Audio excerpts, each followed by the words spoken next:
Hello, Janksters, and welcome to another edition of the MagicJank podcast, the show where members of Team MagicJank get together and we talk about the latest happenings in Magic. And today we have a fun one. So we are recording this on Tuesday night, which is right after the weekly MTG Avatar kickoff stream. So we're going to be talking quite a bit about the cards that they've shown and kind of our first impressions on Avatar going in, which is going to be very exciting.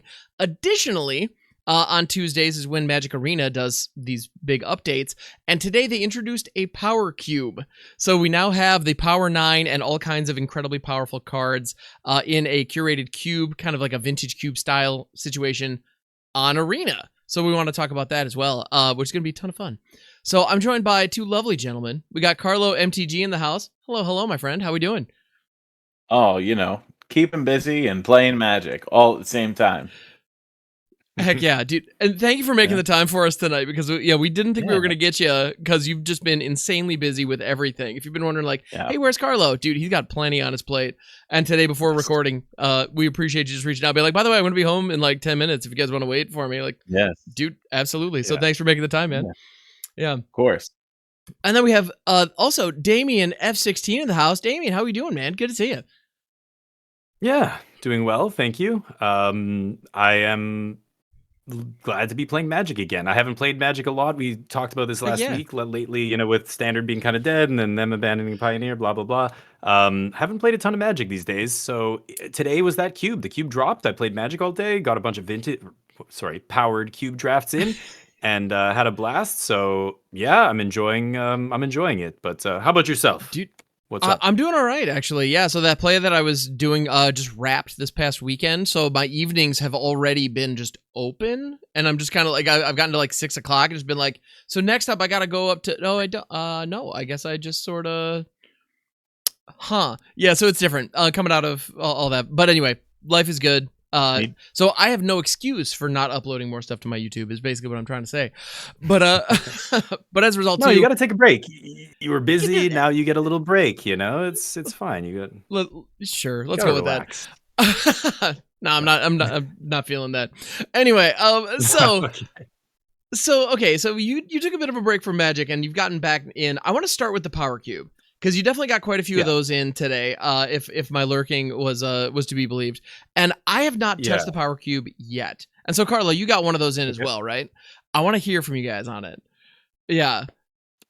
Yeah, well, Carlo, you go ahead. What was your experience like? Yeah, so I drafted exactly once for the new Power Cube. And to be honest, I like to go into them not looking at the list beforehand. Obviously, I know it has Power 9, right? But I didn't know the other cards that were in it, right? So I wasn't aware there was going to be Mox Diamond. I wasn't aware. I wasn't aware that it was going to include what did I have in the deck today? Nadu plus Springheart Nantuko plus Lightning Greaves combo. Had no idea.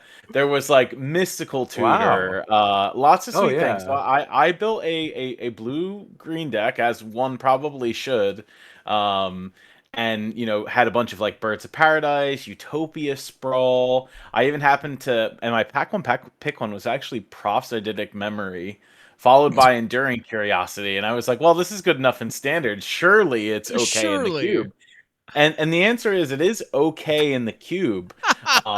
But what's extra fun is when you have a bunch of cards that draw you 20 cards with Proph's Memory, and then you get to slam it on Gobin or Norman Osborn, whatever name you want to call it.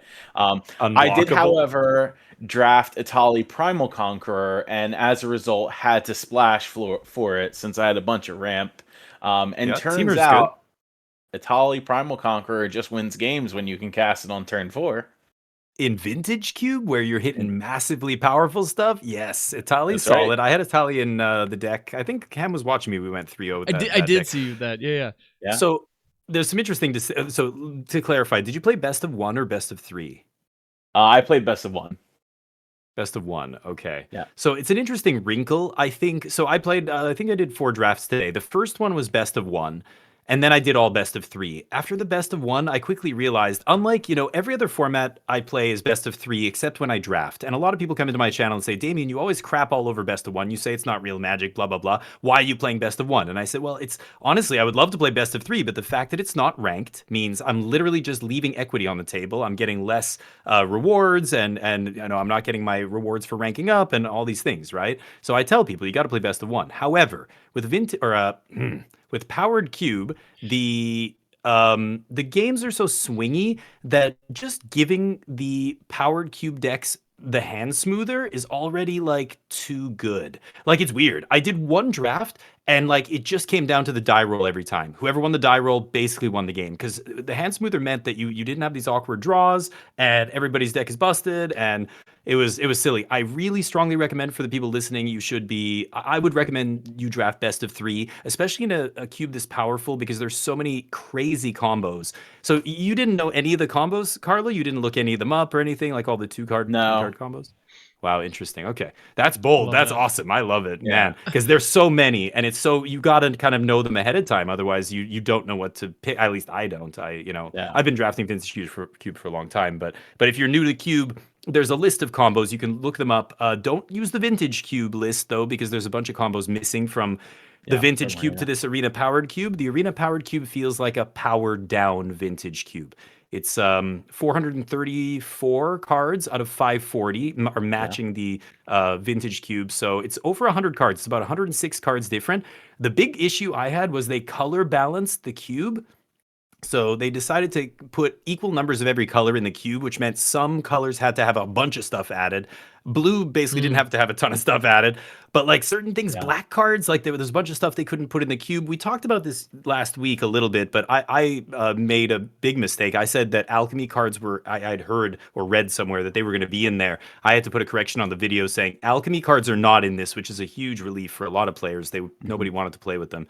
And so anyway, it's kind of a powered down Vintage Cube. The combos are different, like Chain of Smog's not in there, Demonic Consultation, Doomsday. There's like Exhume, Corpse Dance, and Shallow Grave are not in it. So Reanimator got a big nerf. Like, I think Reanimator getting nerfed took Entomb from like a pack one, pick one card to not pack one, pick one. Like, it's way down compared to what it is in the Vintage Cube, because there's just less reanimation. Sure, yeah. The reason they did this, of course, that you can go read, they kind of talk about this online. I think there was some Twitter posts and stuff, and they said, they couldn't program the cards. Like Shallow Grave and Corpse Dance care about the order of the graveyard, and that was too hard for them to program. Through the Breach is another one. They couldn't program Splice onto Arcane, so that's not in there. So there's some busted stuff. Yeah, but you look like. Yeah, but like with cards like Shallow Grave and stuff, I thought the order of graveyards don't matter anymore. At least that's not the way it works in paper Magic, right? Because you could technically just reorder your graveyard at any time in paper Magic. Yeah, it doesn't. So you would think that they would find a way to just template it to take whatever. But they said they couldn't. So I'm not a programmer. I don't know what the deal is, but they said they couldn't. So it is distinctly different. It might not sound like out of 540 cards, it's only 100 that are different. So, just over a fifth or whatever, or just under a fifth of the cube. But it's a big difference when you're playing the game. So I recommend you play best of 3. Look up some of these combos. Make sure you're looking on the Arena Cube, because a lot of the combos from the Vintage Cube are missing. I really like it. There's a couple things, though. Like, one thing I noticed, obviously, don't play best of 1. You need the sideboard cards. The second thing is the timers are very short. I mean, yes, not during the draft, but when you're playing the games. I lost a game today because I ran out of time, and I was tutoring. I think I was using Mystical Tutor, and I couldn't think. I'm like, should I take this? Should I take this? And I'm streaming, so I'm going over all the options with the chat talking. And suddenly I ran out, and I had 3 timeouts, or whatever rope things, and I'm like, wait, what? I'm like, that I can't remember the last time that's happened. Were you trying to play like a Storm deck at the time? And the only it was combo deck. Yeah, so the only reason I mentioned that is because obviously significant difference between Magic Online and Arena in terms of the rope versus the clock, where you can take all the time that you need on Magic Online to make sure that you're doing the Storm properly, and Arena punishes you from taking longer on a turn. That's exactly right. So I'm curious, like, if they will choose to change that in the future or extend the amount of time on the timer. Yep, I was just gonna say that. I think the solution, honestly, Vintage Cube is so convoluted. It's so tricky, and the decks are really tricky to play. Like today, I drafted Flash, big stuff with tutoring effects and stuff. Like Underworld Breach Brain Freeze combo took a bunch of time to resolve. One of my opponents, arguably the most. I want to say it's straight up impossible combo to really pull off on your turn is the Zurin Orb. Crucible of Worlds or Oh Ice God. Till Explorer or whatever. Explorer, Like basically, you have one creature or effect that lets you play lands from the graveyard. You have Fast Bond, and then you have Zurin Orb or whatever. And if you have all those three pieces in play, you get infinite life, infinite mana, and then you can win the game from there. But on Arena, it's so much clicking, forget it. You can't do infinite anything. You can maybe do the loop like a few times, sack a bunch of lands, play them all again. There's so many triggers. My opponent was trying to do it and they straight up ran out of time. So I want to tell people out there, play quickly. I know it's really hard with Vintage Cube. Like, you got to take your time on some of the turns, but you're like, oh, and then the timer runs out and you're just like, oh my God, I lost the game to it today. So I agree with you. They should either, for this specific event, they should either lengthen the timers. I don't know how feasible that is, or I don't know, no timers, or give you the chess clocks. I don't know how they could do it, but it feels like they need to change that. It's definitely the most time consuming I think format on Arena right now. That was the big one, and I guess that was really it. There was a few other things with the cube that were interesting.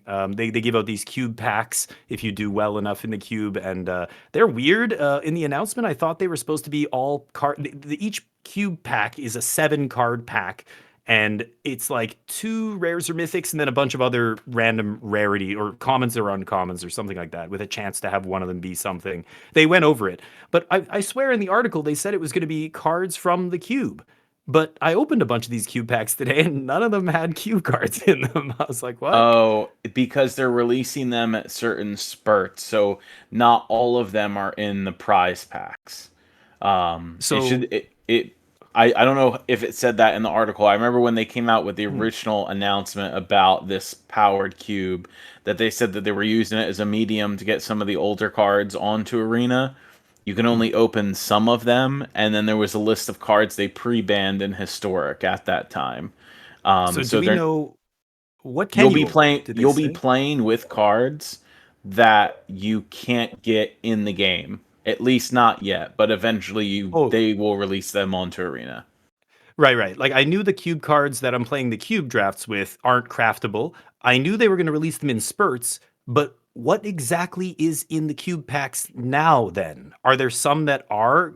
Otherwise, I won't open my cube packs. Should I wait until a bunch of these cards are online? Then will the cube Your packs cube yield prize those packs cards? can be any timeless, rare, or mythic. 2 guaranteed rares or mythics that are timeless legal.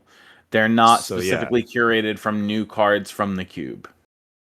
But that includes some of the new cards Yes. are timeless legal now. But I don't know. I don't know which ones. Okay, maybe there's a list somewhere that tells you. I haven't heard of that, but interesting. Okay, so that explains that. That was the only other thing I was I'm like, what's going on here? But anyway, I recommend checking it out. I strongly recommend playing best of 3, and I recommend playing quickly, and that's my advice for Cube.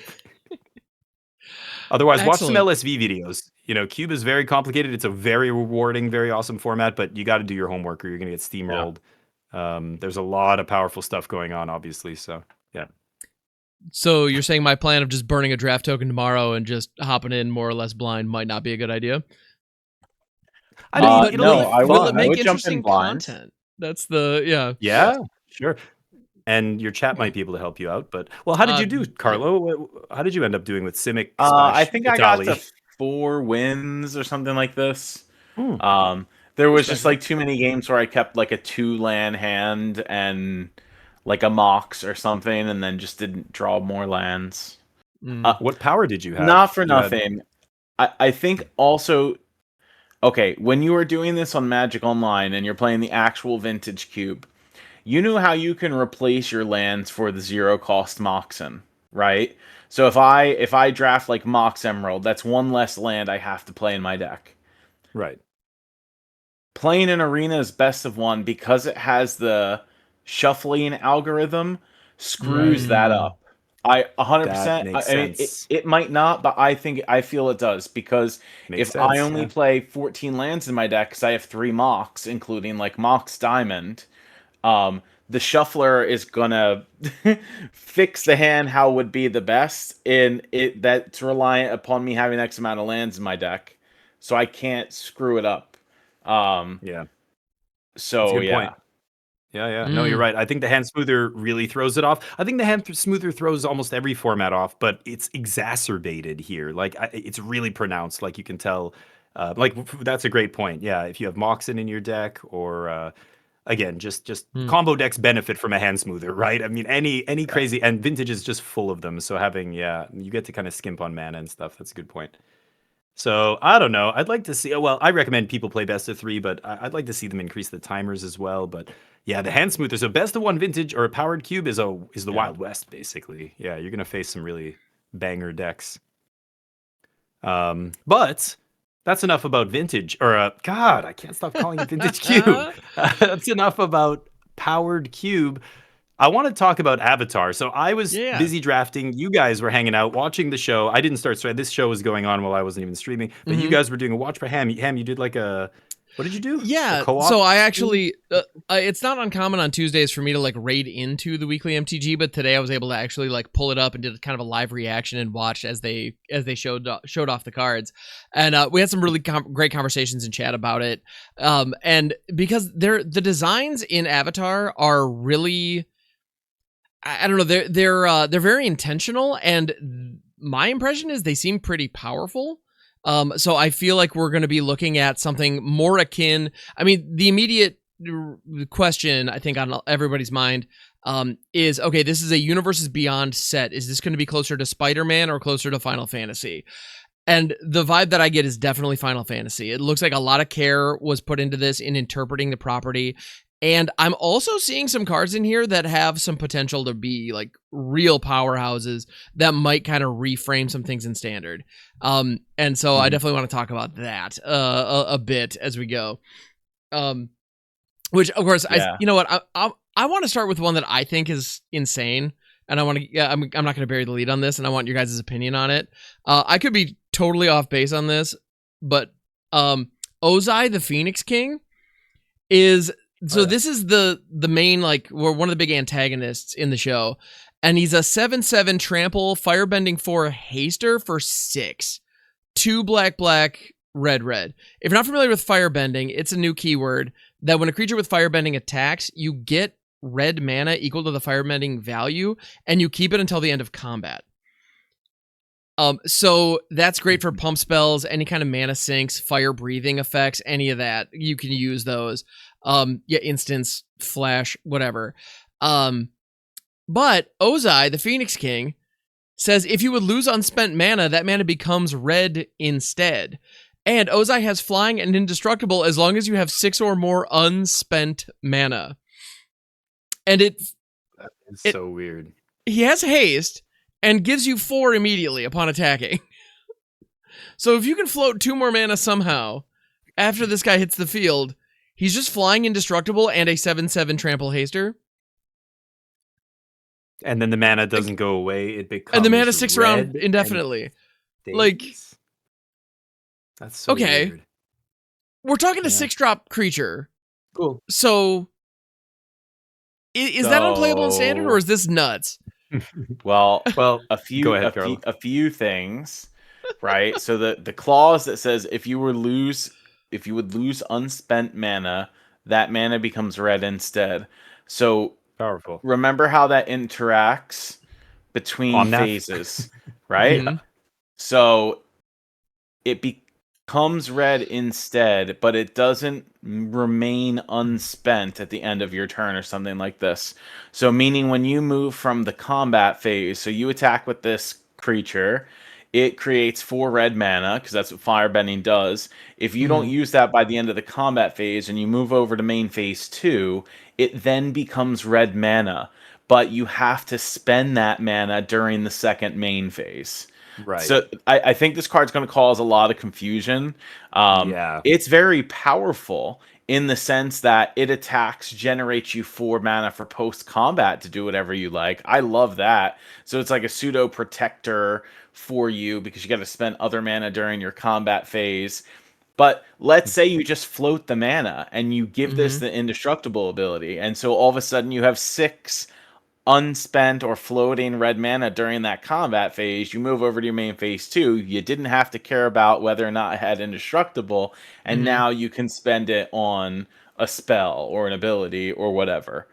It is interesting because a lot of the firebending cards don't have any clause like this. It makes you have to use the mana in your combat phase, unless you have another card like Electro from Spider-Man that lets you just like never lose that mana or save it for later. But yeah, it's a very interesting concept for the type of mana that you need to spend to cast it, because Rakdos doesn't have great mana right now.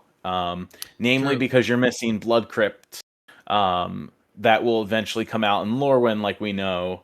So you don't have necessarily that shock land. So trying to have like a double black pip and a double red pip on turn 6 might be a little difficult. Yeah, I agree. I think the casting cost is the biggest thing holding it back for sure. I think, yeah, a lot of players are going to get confused with that last line too. As long as you have 6 or more unspent mana, every new player in Magic is going to assume that means untapped lands.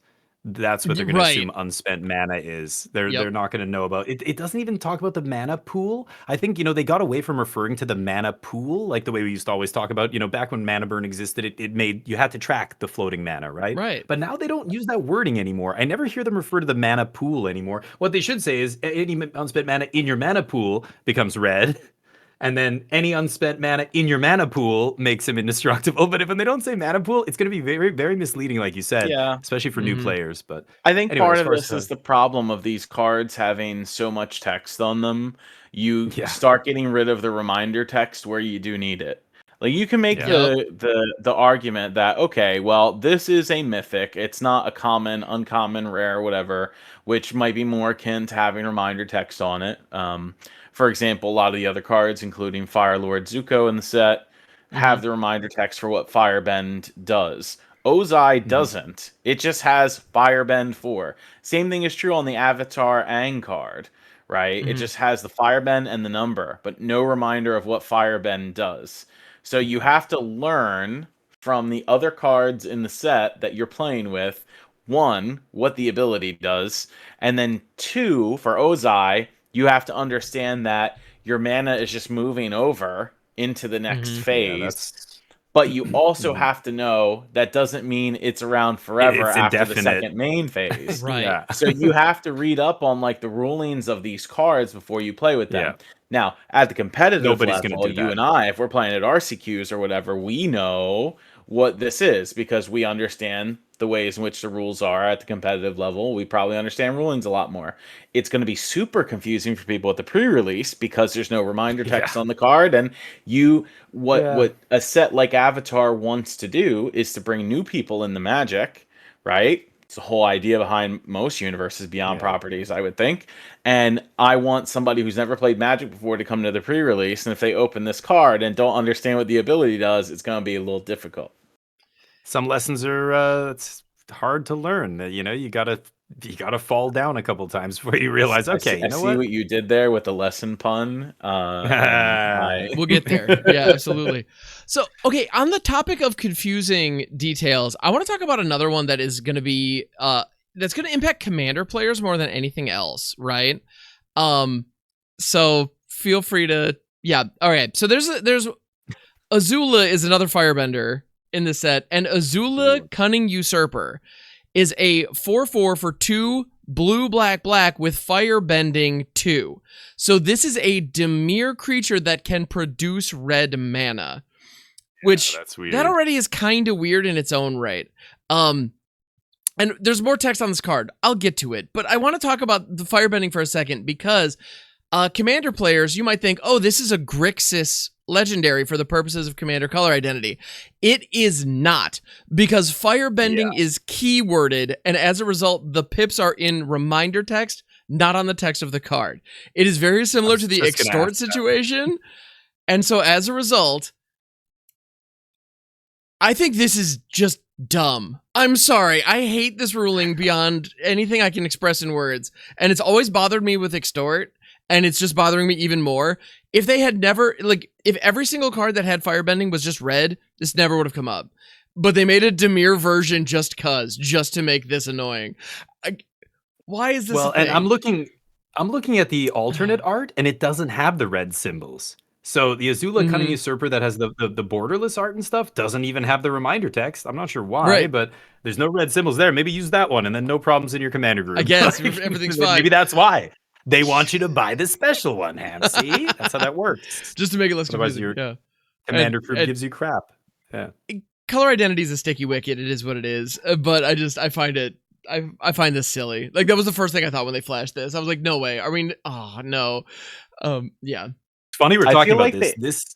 Oh yeah, go ahead. I was just gonna say, I feel like they mentioned that on the weekly MTG stream today, and the chat was like, some folks were commenting on the really silly discourse about hybrid mana and commander, and I remember distinctly like 2 or 3 people commenting, "Can we just like not start this discourse in this Twitch chat right now?" And I'm like, yeah, whatever. I mean, I obviously wasn't engaging in said chat about it, but it was brought up after they showed this and was trying to explain it. And I'm like, man, many of you just like haven't played with Cryptghast before.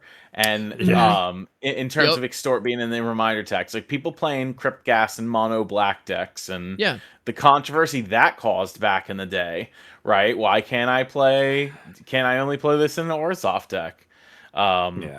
Yeah, you guys are not going to like my question of the week, I think. I'm excited. I'm into it. I'm always excited for questions, but heck yeah. But just to speak on like the firebending aspect, like the red mana symbols on non-red cards. We have 20 million cards in the commander card pool, so like you're probably the greater question is, how are you using firebending with this particular card to cast only cards in the combat phase, right? Because it has an enters ability. And then the second ability says, during your turn, you may cast cards exiled with this and cast them as though they had flash. So that answers part of that question. But are you playing a Dimir, like, combat matters sort of deck in Commander? Mana? And what are you going to do with colorless mana mid-combat? Like play some like Eldrazi removal spells, probably, right? I mean, this says you can cast any card because the cards have flash, but it's just interesting. It's weird for sure. Yeah. It's also just like a 4/4 for 5 mana. So like the stats aren't even like fantastic.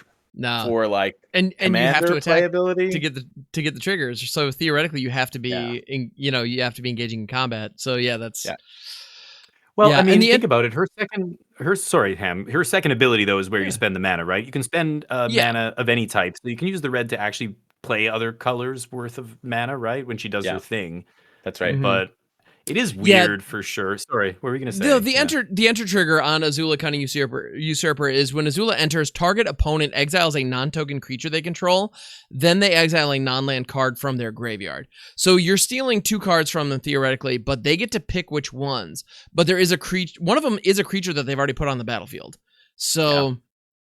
It's one of those where I saw some people comparing this. The first thing I thought of was like Katose, the Silent Spider from Neon Dynasty, which was never. I think that was the name. It was a Dimir ninja that could like strip a card from a hand and graveyard, and it was fine. Like but it didn't really see any meaningful play. It behaved very similar to this, but this one is removing a creature from the battlefield. So in that case, it kind of reminds me of like 5 mana Sheoldred, which I always thought was decent. So. It's doing kind of both of those things simultaneously. So I think this card's interesting. I'll probably experiment with it. I don't think it's amazing, but you could do worse, you know? So I don't think it's good enough for a standard. Giving your opponent the choice is just a deal breaker for me. That's never going to play.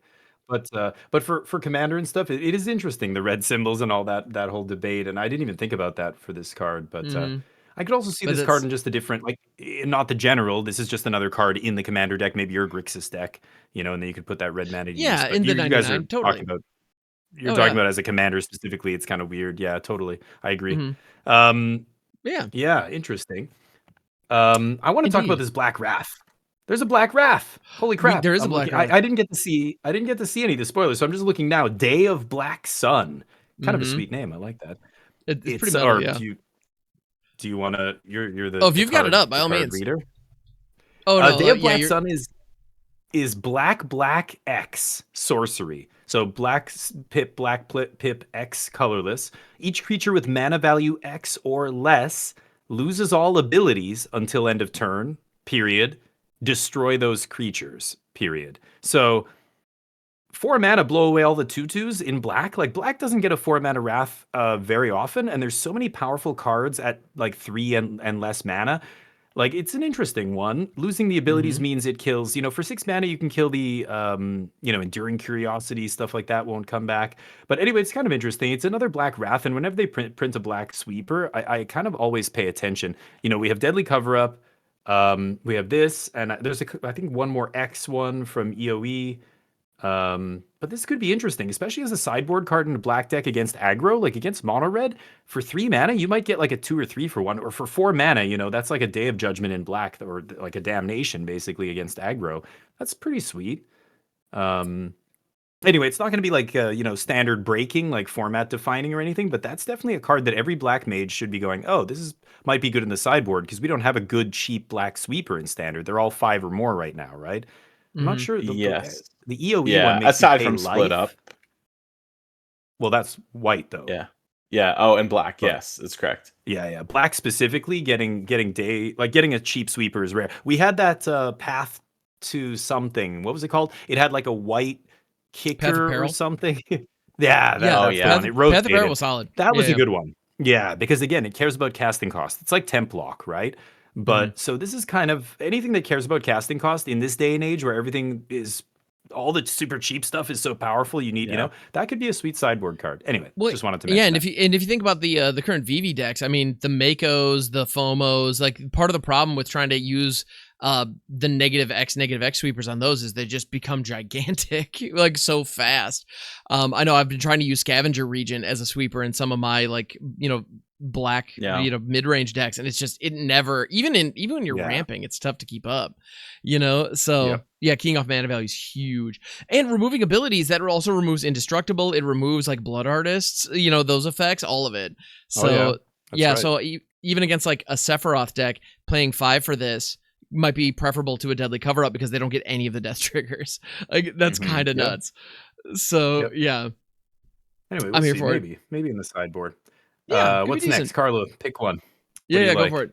What do you think? Ooh, so a card that I really enjoyed, that thankfully was previewed today, because it's definitely one worth talking about, is the Badger Mole Cub. It is a mythic green card for 2 mana. It's a 2/2. When this creature enters, you earthbend once. That means you get to transform one of your lands into a creature right away with a +1/+1 counter on it. Earthbend is keyworded to where if the land you control dies, it comes back on the battlefield tapped. So it animates one of your creatures for good until that creature dies. Then it comes back as the land. And then it says... Yes. And then it says, whenever you tap a creature for mana, add an additional green. So that land that you've just animated now taps for 2 mana. So it ramps you while giving you additional creature, right? So imagine you go turn 1, like land pass, or land Llanowar Elves or something like this. Yeah. Then you go turn 2, land Llanowar Elves taps for 2 green. You play this, you animate your land. That land now taps for 2 mana plus the new land you've just played. Yeah, it's crazy. I didn't realize it actually triggers the land. The Llanowar Elves just taps for 2. Yeah, that's right. Also, you just think automatically, it's the land that it's making into a creature taps for 2. And but any creature, Gene Pollinator. Yeah, right. Any creature that taps for mana. It's like a Kidman. Is that his name? Kinnan type Now, effect. now this card works really good with Ouroboros, because that means I can play Ouroboros a turn quicker, and now my land also gets +1/+1 encounters on it from the Ouroboros. Yeah, cool. I mean, this is this is a 2/2 for 2 that spots you a body, like gets you a 1/1 on top of everything. Like that's already good, and it just gets better. Yeah, that's nuts. And the way it's worded, excuse me, it can't be like if this dies, the land is still a creature. And That's right. even if this is gone, the land dying still comes back as a land, even though this is gone from the battlefield. It doesn't, care about any of that. And Earthbend gives the land creature haste, so you can use the Earthbend ability on a land that just entered the battlefield. Yep. Doesn't untap it. Yeah, okay. It doesn't untap it. Though. It doesn't untap it. Interesting. But yeah. Also, right. But that's powerful. Yeah. So when it dies, it comes back as a land. But even if it goes into exile, it comes back as a land. That's right. So that's even that little safety valve they put on it. So you don't have to fear losing the land because by animating it, which is of course the biggest risk always whenever you're animating the lands. Right. Which is probably for the best because Earthbend appears on a ton of cards and it's like a marquee mechanic for this set. So if they didn't have that safety valve, like I don't know about you guys, but I would not be touching it. It would be really unpleasant. I mean, talk about a safety valve. That black sweeper that I just talked about is pretty rough if you're playing a lot of Earthbound stuff. Just 2 mana, poof, blow away all your lands. That's it. Ooh. I mean, they all come back as lands, but you get to basically undo all the work that Earthbound is doing. Yeah. Interesting. Yeah, I love that stuff. I love messing with lands like that. That's super cool. Oh yeah. Yeah. Personally, I think that Earthbending is the best bending that's in the set. Just because it isn't dependent on other things happening, whereas firebending is dependent upon like you try and interact the most during your combat step. Waterbending is basically convoke plus kicker combined. We'll talk about some waterbending cards in a moment. And airbend is just for you to recast something for 2 mana. And because you can only earthbend your own things unless the card says otherwise. So Earthbend doesn't care, and we have so many creature lands that exist in Standard now, namely the Restless lands from Wilds of Eldraine, that have abilities when they attack, whether or not you animated them with their ability. So I think there's going to be some really sweet interactions between this and like Restless Cottage or Restless Ridgeline, which is probably one of the most underplayed ones. And the fact that land untaps one of your creatures and pumps another, I think is going to be pretty powerful. Yeah, I could totally see that. The creature lands is a good shout out for sure for Earthbend. Yeah, that's cool. I wonder. I mean, it's just the fail case is almost 0 here. I mean, the way they worded it, the way it works, you can't really get blown out. I mean, there's almost nothing that interacts with lands in Standard, especially if you put this on a basic. There's no way they can demo field it. There's no way they can, there's just no strip bind effect in Standard. So you're never getting blown out. And even if they have removal at like even that black sweeper I just mentioned, you're still just getting your lands back. Like you're not down really anything. A little bit of tempo maybe or whatever, but I mean, worst case scenario, I mean, the most violent blowout you can get off this is an unsummon effect, right? Like bouncing it back to your hand, you are down a land and that creature, and an unbargained into the Floodmaw can target a creature, even a land creature. So, you're right. Okay, but non-land permanent bounces can't touch them. But just creatures can. So that's like the worst case scenario, and even that, like the land's back in your hand, it's not the end of the world. Like but that's the biggest tempo hit. Yeah. Yeah, that makes sense. Yeah, powerful. Let's see if it sees play. Looks good. I out of all of them, this one I'm sure will see play somewhere. Yeah, I'll be shocked if it doesn't. It's cheap enough. I mean, it's just 2 mana 2/2. It's not. Yeah, and being able to double your mana production. Yeah.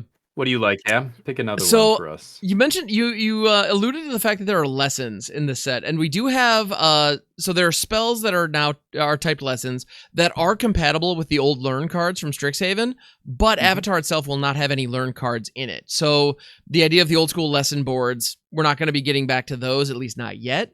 But I know, right? But they are backwards compatible, and that's what another thing about this set is they have lessons, they have allies, all of the bending that we're talking about all work very nicely with existing Magic mechanics. I feel like this set is just going to slot into the Magic ecosystem very, very nicely, which I think is going to be really valuable, especially in Commander. Like these cards are going to slot into existing decks already, much easier than many others. Like Yeah. To harp on Spider-Man some more, like with Spider-Man, it's like, oh, I'm not running a spider-themed deck, so I just kind of don't care about 80% of this set, or like, oh, I'm not running any other villains, so I guess none of these things count. It was very self-contained, whereas I feel like this is, much more cohesive with what we've got. And one of the lessons that was spoiled today was Secret of Bloodbending, which... This thing is bonkers. It is a sorcery for 4 blue. So blue. As an additional cost to cast this spell, you may waterbend 10. So that is either tap 10 or pump 10 mana into this, or tap 10 creatures or any combination thereof. And you control target opponent during their next combat phase. If this spell's additional cost was paid, you control that player during their next turn instead, and then you exile it. Yeah, so water bending, just to be clear, so yes, you can tap creatures, but you can also tap artifacts for water bending. Oh, thank you. Yeah. It's improvise plus convoke. Yeah. But kicker costs. So it's like kicker, water bend. Right. For everything. That's what it is. So Mind Control or Mindslaver is an effect that people love. Emrakul was the last card I think we saw this kind of effect on.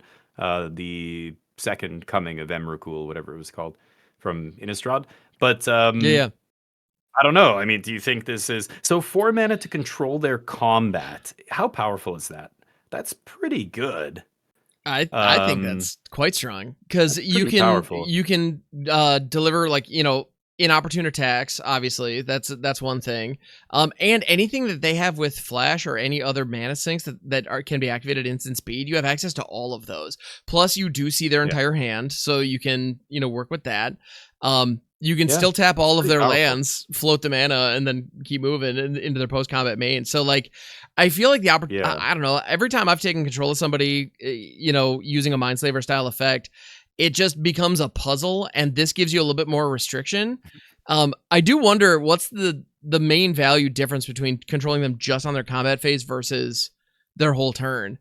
Is it worth if you 10, control their combat phase? No, I mean that's 14 mana. Hey, in my draft deck today with Tolarian Academy and Lotus and everything, I would have loved this card. I would have loved to have this, but I mean, even 4 mana. So let's play this out. So you cast this for 4, you pass the turn. Your opponent still gets their whole first half of the turn right up to combat.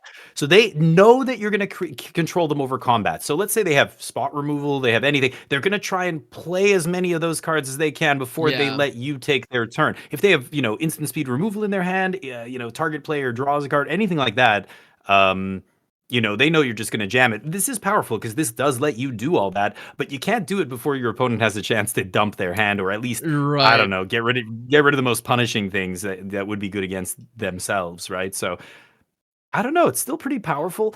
It's weird because you want to have blockers, right? If I take control of your creatures, I want you to swing into my blockers. I make advantageous blocks because I'm controlling, who attacks and whatever, and I crush you. But the kind of deck that's going to play this is a control deck, and those decks don't usually have a lot of creatures that they can, the opponent's like, okay, I'm going to make you attack me and I'm going to eat all your creatures. Like, that's not going to happen. So this is a weird card. 4 blue is real. That is heavy blue. So I mean, even a 2-color deck right now, the blue-based control decks are not great in terms of mana. Blue-white control is Garbo until Hallowed Fountain comes out. So I don't know. It's a weird one. What do you guys think of this? This is where I think if Learn was available, like if you could have a teamer like Stompy deck and use a Divide by 0 to go grab this at an opportune time, holy cats. Way better. Yeah. Yeah, that gets nuts. Yeah. Remember when they banned that card in Standard, by the way? Sure do, I was playing it. I remember. Yeah. So I mean, I tried to think about it like this. Most times I've cast Emrakul Promise End, or the one that let me take my opponent's extra turn.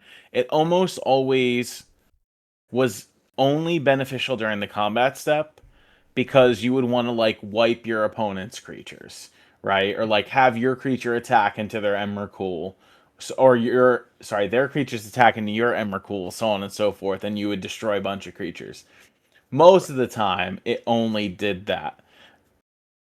So I would look at this in the same sense, for the 4 blue mana, and if that's the case, then this is a very powerful effect. Especially if you are carrying anything about I don't know, any like blue X based aggro or mid range deck. Because like I don't know that I'd play this in a control deck because you're attacking mostly into no creatures. Yeah. But if you're playing something like, for example, now there's a blue white aggro deck that's kind of like rising to prominence that will have better mana with Lorwyn, with Hallowed Fountain. I wouldn't hate to play this in like Simic aggro, considering that I can tap like Gene Pollinator to tap a Innkeeper's Talent for a blue and like swing into a team, or attack to where you have the profitable attack the next turn. The thing about Emrakul is Emrakul always let like it was you controlled your opponent during their next turn, but then they get an extra turn after that one. Yep. And this doesn't give your opponent that advantage afterwards. True. So it's actually half time walking them for 4 mana. So I kind of like it. I think we do just need a little bit better mana for the 2-color combo decks that probably at max would want to cast this card in standard, because I don't know that I would play this card in a 3-color deck unless you're primarily blue based. Yeah. And again, some of those color combos are missing good mana. I don't think Multiversal Passage plus Starting Town is necessarily enough when you are also trying to play, like in the Simic deck, for example, Lawnmower Elf and Gene Pollinator on 1 green, right? Yeah. And you're trying to win the game by like turn 4 or 5 with Ouroboros anyway. That's just the state of standard. So, yeah. I think we need a little bit better mana, but I like this in an aggressive strategy where I'm trying to crack back at you the next turn to win the game. What do you think, Ham? You think it's good? I agree with everything you guys are saying. I don't think it's going to be particularly strong in standard, but I do love the gameplay pattern it creates. I love the idea of presenting my opponent with a puzzle of like, all right, you got one main phase. Like, what can you do to minimize how badly I'm going to screw you over? Like, I think that's really fun. Like, and I want to play that, but I don't think it's going to be great in standard, unfortunately. Yeah. I think that's the reason why. Yeah. Go ahead. In certain matchups, like in the Simic aggro decks, there might be times when you might pull this in out of a sideboard against, like, maybe it'd be some kind of weird mirror breaker in those situations. I don't know. It has me intrigued. So I do also want to sort of like preface this by saying, so anybody who's listening to us, if you're listening to us, you're watching this on YouTube, we're talking about it in relation to how standard looks now. At time of this recording, this is Tuesday, the 28th. Okay, there is a ban announcement that was moved up to November 10th. We don't know what they're going to do. VV is probably going to go. Nobody knows. Hopefully, some other cards are going to be going, right? So the current existing standard format now might look quite different after November 10th, because we'll have the introduction of Avatar is that weekend. It becomes standard legal. Hopefully at least 5 cards piece out of standard and they do the correct thing. And then we have a new game plan with new top decks, and these Avatar cards can be more playable in standard than they would be if they didn't take the VV Cauldron deck out of the format. They have to do that at minimum, not to go on a different tangent, but they have to do that. Otherwise, no new cards are even worth talking about. We're at that point in standard. We see it with Spider-Man. I know y'all probably have touched on this on the past podcast episode. No, if they don't take that deck out of the format, no other card matters that enter standard, and we stay at this pace. Unless it's stronger than Vivi, and that's which is even worse. Yeah, exactly. Exactly. You're right. We should touch on the bannings and stuff. That's interesting. But back to this card before we go off topic. Yeah. I think it is interesting. I think the part about not giving them another combat phase after the fact, the way Emrakul gives them another turn, is a good point. Like, they don't get it back, but Emrakul was so powerful because they would tap out and then you would untap and go Emrakul, and there's nothing they can do before you take their turn because you're starting with their untap step on. Whereas this gives them that first half of the turn, and I gotta see this in action. It's hard to evaluate because I think it's so deck dependent, right? Yeah. Some decks this is going to be great against a control deck or something. You're probably right. Like, this again doesn't belong in a control deck. I'm just trying to think of something that would pay 4 blue pips for a sorcery, but maybe it's some mid-range or more creature-based aggro deck. But against other slow decks, creatureless decks, then it's pretty bad, right? So maybe a sideboard card. I could see it. It's definitely powerful and unique, which makes me want to keep my eye on it. But I gotta be honest, I do kind of want to control an Azorius control player's combat phase, and then in their combat phase throw out a consult the star charts and like counter it 3 times. I think that'd be awesome. Control the control player. Yeah, I think that'd be hilarious. But I think, but now what you're describing about not giving them an opportunity does happen if you can pay the waterbend cost. So that's a steep cost. But then you just control their entire turn, and then you untap yourself. Like, explain how we're that's getting the dream. To 14. You could tap. I don't see it. You can tap artifacts to help pay for it, right? So if you're doing like a weapons manufacturing thing or something, getting a bunch of tokens lying around isn't the end. Isn't impossible. So, is it likely? Not necessarily. Is it possible? Yeah, kinda. So, I don't know. Don't count you make on them it. you make them blow up your ammo tokens and then do a bunch of damage to them after you use them to cast your Mind Slaver. You get it. I'm trying to look, and I can't find it, so I defer to not being able to talk about it. So also, like, for the for the listeners and the watchers, I am one of your ambassadors for this set, so I have knowledge of the set that hasn't been previewed yet. You're so one I of can't them. talk. I can't talk about certain cards until they are officially previewed.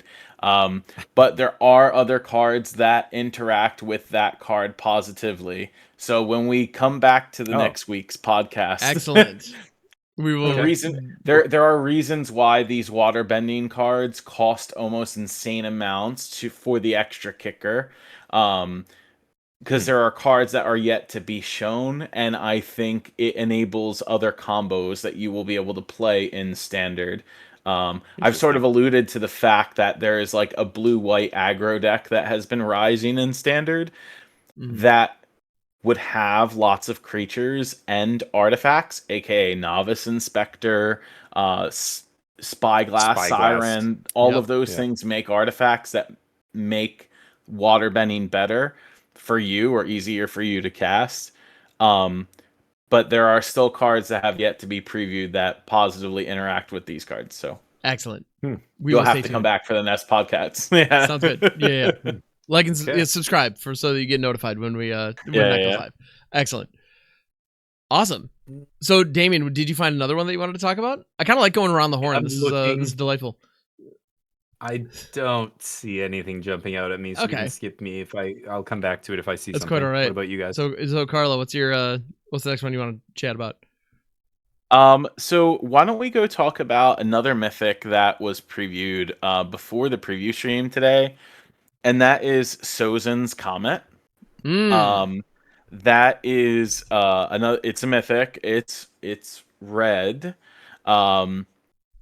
It gives your the ability of firebending to your creature. So for 3 and 2 red, it's a sorcery that says each creature you control gains firebending 5 until end of turn, and you can foretell this spell for 2 and a red. So if you're unfamiliar with foretell from a while back in Standard, that is coming back in some cards. It says during your turn, you could pay 2 colorless and exile this card, and then you can cast this card for its foretell cost at a later turn. So on turn 2, you could foretell this for 2, and it's going to be pretty easy to tell what card it is, because very few cards will have this foretell ability, in Standard at least. And then for 3, you could flip it up and give your creatures firebending 5, right? So why does that matter?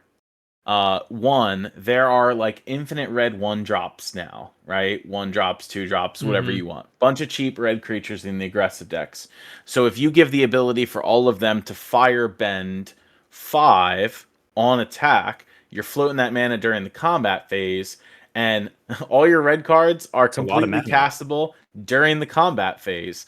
So think about it from the most like basic perspective, right?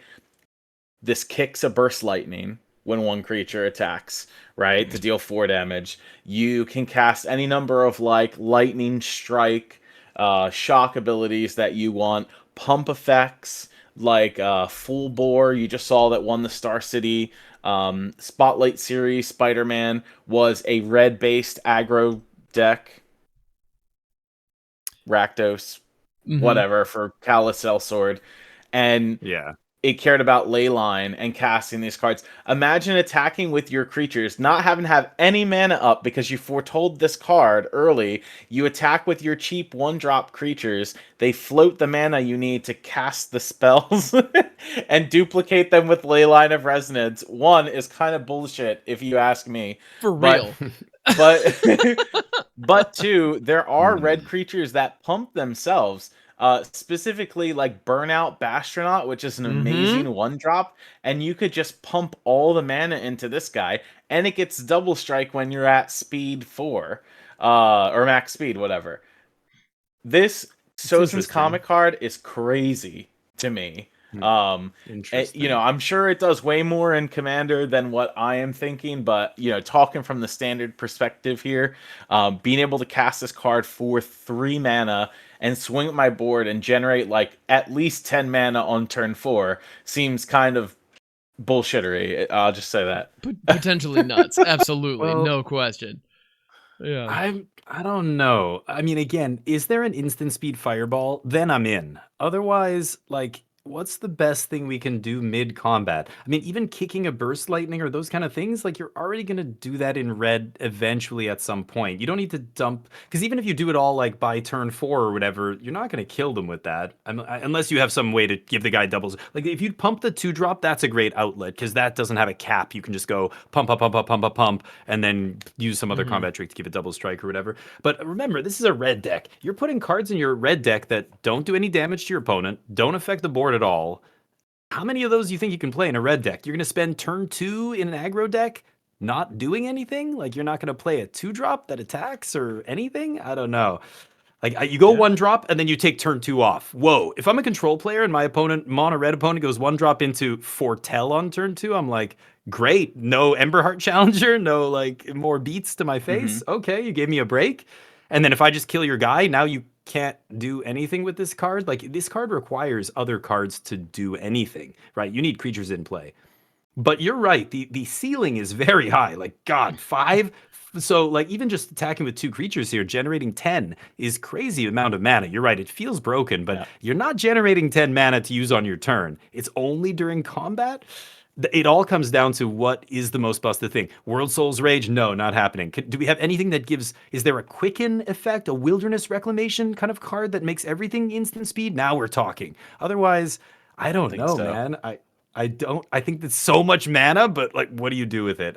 That's the big question. I can't think of something off the top of my head that I would want to do, but because there is a drawback to putting a card like this in your aggro deck, like it doesn't actually do anything by itself. So I'm just trying to give all the sides. I'm not saying it's bad, but I'm just saying like somebody out there, CFT Sock's gonna come up with a busted, way to break this card, I'm sure. But I can't see it. So there is I mean, granted, it doesn't have haste or anything, but there is an uncommon that was previewed. It's just called Fire Sages, right? It's 1 in a red. It's a 2/2 red creature, and it has Firebending 1. But it has the ability 3 mana, put a +1/+1 counter on this creature. There you go. So if you had Firebending 5, and they do compound. So if you give something that's Firebending 1. Then it gains Firebending 5. They're 2 separate triggers. Add 6 mana to your mana pool. Yeah. That's at its smallest scale, right? But and also remember, Exhaust returns in Avatar: The Last Airbender, and all of them are abilities that you can use during the combat phase rather than just at sorcery speed. Same thing for all the Aether Drift cards that had exhaust. So like what is it called? The 2-mana guy, The Draconautics the Engineer. Goblin, Draconautic Engineer. Yeah, like gives your creatures haste and makes a dragon and stuff like that. That's possible. This card does work positively with Avatar Roku, which I think was previewed today. Let me just check. I think it's called The Legend of Roku. Yeah. Yes. Yeah. Legend of Roku is another mythic red card. 2 double red. Chapter 1, you exile the top 3 cards of your library. Until the end of the next turn, you may play those cards. Chapter 2 adds a 1 mana of any color to your mana pool. And then on Chapter 3, you flip it over to Avatar Roku, which has Firebending 4. It's 4/4, and you can pay 8 mana to create a 4/4 red dragon creature token with flying and Firebending 4. So Avatar Roku just keeps generating dragons for you. Which generate more dragons, and you probably only need 1 turn of that to win the game. Yep. I'd imagine. That's an interesting outlet. That's an interesting outlet for the Soken or the Sozin's Comet. That guy, but I mean, so maybe if you're playing like a bigger red deck, that would be a little bit better and easier for you. Yeah, big red, I could see it. Like I wanted to be doing something big with that mana. That's that's right. So it's interesting. Like I don't know if it's going to be good in low to the ground red aggro. I'd love to see big red come back. It's been a long time since big red was ever anywhere in standard, but maybe. You know, there was that. It was doing well for a little bit. The mono red dragons in standard. Before the current iteration of the mono red deck took over, right? You're talking like Sarkhan Dragon Ascendant. It was playing Tari and Mauler, Nova Hellkite, like that type of a red deck. And that was doing okay for literally a couple weeks in standard. Then it sort of like faded away when the red deck became more aggressive than that. So maybe like that's the starting point on trying to build like the bigger red deck. We'll see what happens. Yeah, maybe. I don't remember that deck, but I'm not recalling it either, but I totally believe it. Yeah. The last time it was Koth. Koth was the last time Big Red was good. I remember in standard, the 4-mana Koth. But sorry, Ham, I cut you off. What's up? You're good. So I think Sozin's comment's interesting, and the one thing that the takeaway that I saw from this stream is that if you need red mana for anything, there are so many ways to get it. And the next card that I want to talk about is kind of in that same vein, and it's the Last Agony Kai, which just asks the question, what if Bite Down was Seething Song? Because that's a question we needed to ask. So it's an instant for 2, one in a red. Target creature you control fights target creature an opponent controls. If the creature the opponent controls is dealt excess damage this way, add that much red. Until end of turn, you don't lose unspent red mana as steps and phases end. So it's 2 mana instant. It's 2 mana instant speed removal already. That can also spot you mana, and you get to keep it until the end of your turn. So that also allows you to hang onto your firebending mana that you generate in combat into your post-combat main. Right. Yeah. Yeah, that's gross. I mean, like it's all got to come together. But if you've got the Comet and then some bodies in play, and then you play this and you generate 10 mana and you get to go to your second main phase with 10 mana, now we're talking. Yeah, we go World Soul's Rage or whatever, green, red, and aggro. This is an instant, so if you tap out to play the Comet and then attack, you can use 2 of the mana from the Comet to cast this. And like, the pieces all kind of come together. And it's, I think this card's just kind of nuts. Am I overestimating this? Or, interesting. Yeah. But man, the art reminds me of Counterbalance so much. I just keep staring at the art. Or more recently, Power Balance from Modern Horizons. Oh, the red one. Yeah. It is very, very similar. I would be surprised if there wasn't like inspiration. Like I know it's Avatar art, but like I would be very surprised if there wasn't like inspiration here. But it does speak to, you know, in the Avatar set, elements aren't magic, but rather the elements are coming to magic. And I think it's like the artwork, first of all, is just like gorgeous throughout the set. Like whether or not you are familiar with Avatar, it's just really sweet artwork, and a lot of, I think, what even is still left to be seen is really cool interpretations of the Avatar show. Yeah. Have you watched the show? Yes. I have, yeah. You have, okay. I was asking Ham before we started recording. I don't know much about the show or anything. I think I've seen somebody tried to get me to watch the newest iteration of it. I can't remember when that came out, maybe a year ago. And I was like, okay, but I know within the fandom there are schisms, and there's some Avatar stuff that is considered like they've disavowed it and said it's terrible. We consider that to be not part of it. And I'm wondering, like, like I know those things exist, but I can't identify any specific cards in the set that may be from one remake or another. I don't know anything about that. My understanding is there was a movie that came out that people do not reference when talking about the Avatar storyline. I think what you're mentioning, Damien, is because I actually had seen it before I had ever watched the Avatar series. There was like a live action version of Avatar that Netflix did, like I don't know, it was 5 or 6 episode series. And not necessarily spoilers for everybody else. So obviously I didn't watch Avatar before that. I didn't grow up on Avatar, but I watched the series when I heard it was going to be a set with magic, so I wanted to familiarize myself with it. And the how do I put it this way? The live action series is too condensed for what Avatar, the Last Airbender series, is. It like tries to combine too much in one episode. So if you're like me and you went from seeing the live action series as your first experience with it, and I can relate some of the things that happen there into the actual show, but it doesn't happen in the same order. So I almost want to forget about the live action series completely. But I would encourage anybody who wants to just like familiarize themselves with Avatar, like just actually watch the series. The original. Well, Yeah, the original. And the original cartoon's not even that long compared to so many other shows you could be, that people tell you to go watch. Well, and so there's the Netflix live action one, and that one I think some people are cool with, some people aren't, and it's just kind of lukewarm. But I think that's generally the take. The other one that I think, Damien, you're referring to, there was a live action film that came out at this point like a decade ago or whatever. That one, there's no schism, there's no disagreement. It seems like the entire community has acknowledged that is a piece of garbage, and you can just pretend like that never happened, and that's all for the best. Yeah, it's weird. So is it safe to say that this set that's coming out is entirely based on and referencing things from the original animated series, right? That's right. Yes. Yep. Okay, correct. so I don't see any, because most of the cards, I mean, it looks like the animated series, like the art style and everything else.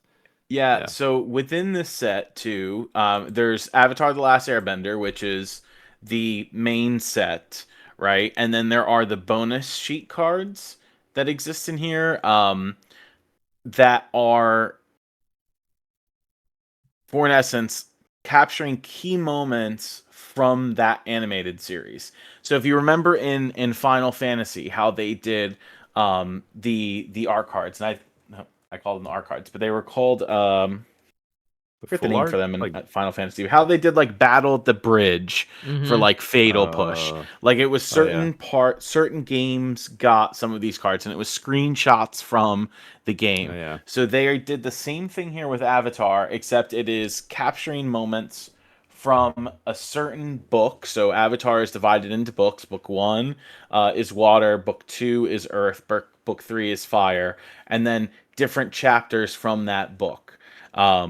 So, for example, so you have up on the screen, which is the Boy in the Iceberg, otherwise known as a reprint of Dark Depths, right? So at the very bottom, and I know you might not be able to see it very well, but it says Book 1, Water, Chapter 1. This is one of the first iconic scenes from Avatar. This is where Aang is found in the iceberg that he's been frozen in for 100 years, right? When Katara and Sokka find him. So they have this throughout. I think it's 61 cards in total, if I'm not mistaken, that are on this particular sheet. Okay, special guest sheet. Yeah. Yes, that do this. And Interesting. I'm curious how frequent that they will appear on Arena. Yes, that one is my favorite one. One I most certainly am an Appa fan. That is Yeah. Lifelong Friendship, or Eladamri's Call reskin version. I have one of them in paper here, and it's Amazing. absolutely glorious. I love it. So you get one of those in each collector booster pack. You either get a non-foil or a foil version.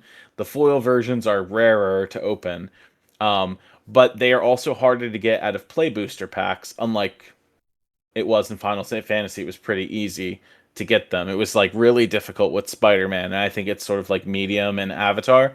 Um, but yeah, they can come in foil or non-foil. So some of them are iconic cards that are essentially reskinned as a Avatar version. Um, I'm trying to remember which ones they revealed today. I I don't want to say something that they didn't do. Yeah, I was But say they did do a bunch, and a lot of them. The one that got a lot of attention today was the reprint of Cruel Tutor. I know that much. And Cruel Tutor, this is its first reprint from Portal, okay. right? It's Yeah, it's never a been Portal reprinted card. before, if I'm not mistaken. And The it art is also has hilarious. never been foil either. So I can only imagine like somebody getting their hands on a foil Cruel Tutor would be pretty sweet. And so it was funny to me because, like I said, I've had the cards for a little bit now, and I was in the middle of watching the series, and I would open up one of these cards out of a booster pack, and I'm like, wait, spoiler, I didn't get to this episode yet. And so it's interesting seeing them again now. It's made the experience a lot more enjoyable. The Nice. first one that they previewed from this series was actually Volcano of Roku's Island, which is Valakut the Molten Pinnacle. And let me tell you, this just makes me want to put together like the old school Valakut Scape Shift deck in Oh, heck Modern yeah. and just play 4 copies of this. That's It is sick. glorious. I didn't even know those existed. Yeah, those are cool. So I'm curious how frequent they will appear in booster packs when obviously this set comes to Arena and we draft them, because for Spider-Man it was not, or sorry, Through the Omen Paths, it was not that frequent to get the bonus sheet cards in draft because they weren't designed to be put in play boosters that way. But it seems like, they're back and forth all the time. Final Fantasy, it was very common. It was common to the point where people did not like it for limited. I know I hate that stuff in limited. It totally skews the format. I get that people want to spice it up or whatever, but boy, when there's too high a chance of opening some of these cards and they're like bangers, it's problems. I played against Nexus of Fate at the pre-release, and I was just like, whoa, what? At Edge of Eternities. But some of those, those cards for limited, it's just too swingy. But I wonder, it seems like they're like figuring it out. They keep adjusting. It was too much for Final Fantasy. Then you're right. They dialed it back a little bit for Edge of Eternities. And then I think they dialed it back even more for Spider-Man. So, I mean, this is again, like, this is not something people like as far as EV goes, because again, when they switched to the play boosters and they cut cards from the pack and you get less cardboard in every pack, one of the ways they offset this and tried to assuage people's feelings of, oh, wait, it's okay, the price is going up and we're giving you less cardboard for your money, but there's a higher chance of getting special guest cards. Well, as the sets have gone on, there's a lower and lower and lower chance of getting special guest cards. So wait a minute, we're back to just the same as like the boosters before, but we're just paying more for them. Like, that's basically where we're at here. That's not cool. Like, I know a lot of people are complaining about it. I just got to point it out. Yeah. But hey, you put too many and it skews the limited format. They should just not be legal in limited. Just make them more common than they are in the last couple sets, but like make it like Final Fantasy, but just make them not legal in limited. That's it. Like, I don't know. I think that would be fine. Nobody would complain about that. People are still happy to get, extra EV in their packs, right? And then limited players are happy they don't have to play against Cruel Tutor or whatever. I don't know how good that would be in limited, but cool. Is there any other bangers you guys have? There were quite a few that that were presented. A lot have one of the comments that I got a lot. It was fun actually, just keeping having the chat up as it was going. A lot of people were just saying like, "Man, I haven't had to do this much reading in a long time." As the cards were just flashing along the screen, and it's like, yeah, which the meme with the noose around his neck, looking first time, really, exactly, like it's 100%. But there was one card that sparked some debate on whether or not it was any good. And I'm definitely curious your guys' feelings on it. Tiger Seal. This is one of the hybrid animals. It is a 3/3 vigilance for a single blue. And its type line is Cat Seal, for what that's worth. At the beginning of your upkeep, tap this creature. And whenever you draw your second card each turn, untap this creature. Do we like this? I don't love it. I don't love that. So I don't know. Every turn I gotta. Obviously, this works alongside of Proph's Eidetic Memory, and it works alongside Quantum Riddler, and Fear of Missing Out, and Steam Core Scholar. Listen, I'm not saying that you have to play that in that same. Well, so that's the question, right? Is it worth it? Is it worth it for me to pay 1 blue to get a 3/3 blocker on turn 1? Right? That says on turn 2, I better draw that extra card, or this thing stays tapped.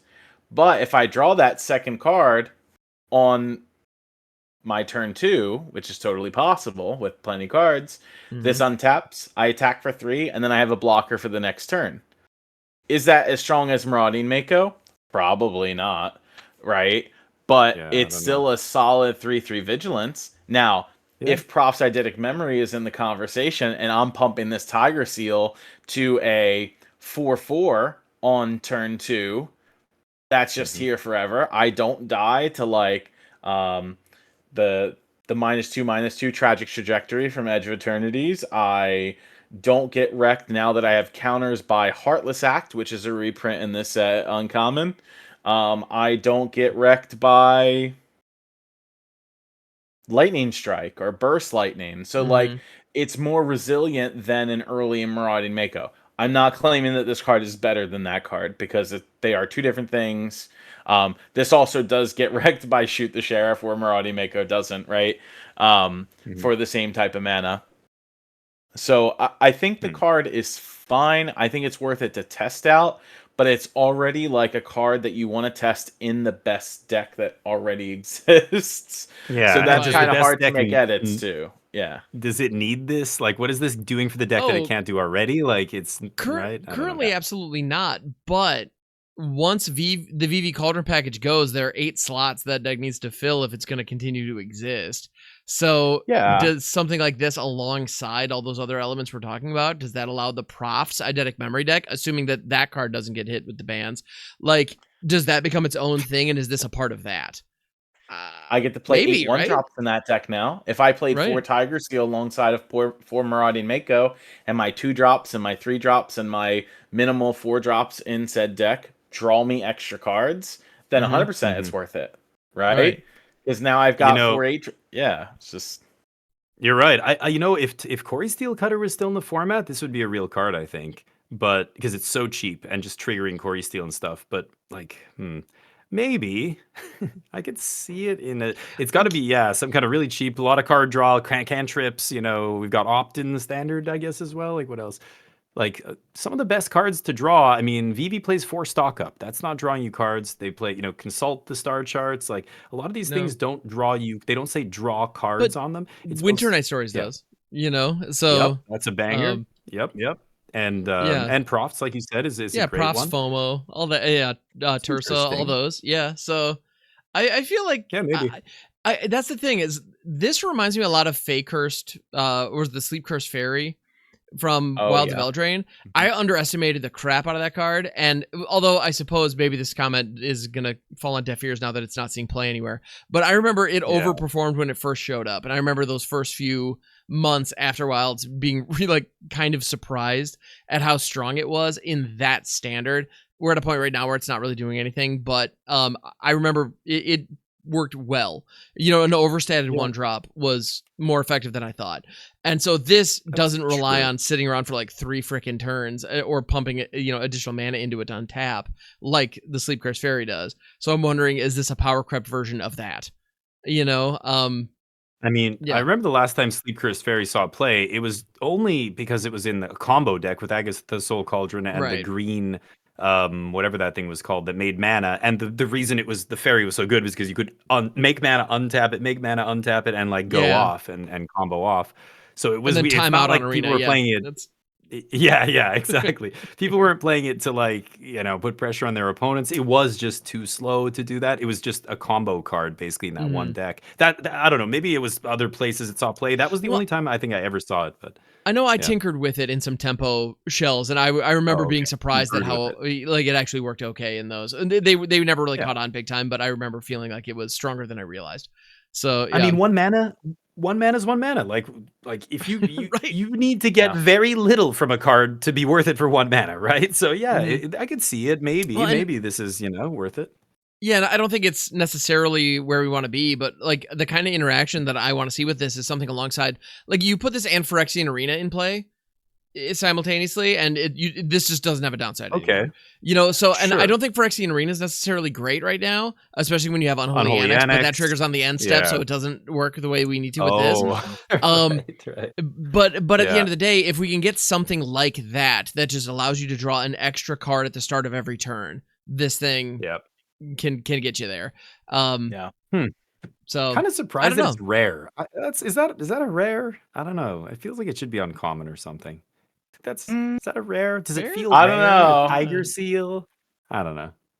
Yeah, what you think it is? Should be rare. It's powerful. I particularly think that the card is a little powerful. I think the downside that it has, like, for example, if I was to open up this card in the pre-release, am I playing it? Probably not, because it's probably going to be hard for me to draw 2 cards a turn in pre-release. Right. But in standard, it isn't, and certainly any older format, it isn't. True. Yeah, and that's sort of, I guess, to speak on. We haven't really touched airbending yet. I think airbending, like, even though I said earthbending, I think is the best bending out of all of them. I think airbending is a sleeper. And in particular, if we can look at it's an uncommon that's out. Hold on, I will get you the name. It is a very strong card in my opinion in relation to already strong cards that we have.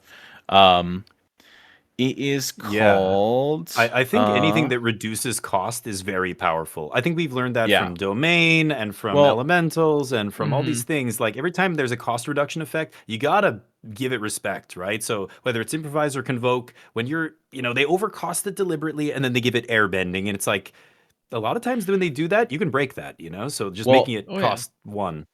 So airbending is an ability that exiles basically the non-land permanent you have, and it lets it come back to the battlefield. You recast it for 2 mana from exile. So which card? The card. So let's look at, for simple sake, Aang the Last Airbender, just so you can see what the airbend ability does. So on Aang the Last Airbender, so this is an uncommon, 3 and a white, 3/2 flyer. When Aang enters, airbend up to 1 other target non-land permanent. So when you airbend, you exile that permanent. While it's exiled, its owner may cast it for 2 colorless rather than paying its mana cost. There are some cards in this set that say airbend target non-land permanent. There's other ones that say airbend a permanent you control. Right, and it's very specific for that reason, because there's some, obviously, sometimes you would want to airbend your own cards. So, this one is the example. I don't know that the other one is on Scryfall yet, but I know it was previewed today. It's like a 2 mana card. It's an enchantment. It's like something Ascension, and it lets you, for 2 mana, it lets you airbend a target non-land permanent you control. There you go, Airbender Ascension. It's rare. That's why I'm missing it. Okay, thank you. Yep. So Airbender's Ascension says when this enters airbend up to one target creature. Whenever a creature you control enters, put a quest counter on this enchantment, and at the beginning of your end step, if this enchantment has 4 or more quest counters on it, exile up to one target creature you control, return it to the battlefield under its owner's control. Right? That's an end step trigger. The airbend cards work incredibly well with anything from Warp, from Edge of Eternities of yours. So think about like the best Warp card, which is clearly Quantum Riddler, right? Yeah. So I can have for 4 mana, I can pay 2 mana, put Quantum Riddler in play, and then I can pay 2 mana, put Airbender Ascension in play, and take the Quantum Riddler out, airbend it later, cast that thing for full Monty on 2 mana to get a 4/6 flyer. Airbend also works incredibly well with all of your impend cards from Duskmourn. So your overlords that you pay, 4 mana for Overlord of the Mistmoors. You could play this card or anything with airbending, get it out, pay 2 mana, full Monty, get the full trigger again. So I'm not. Hold on.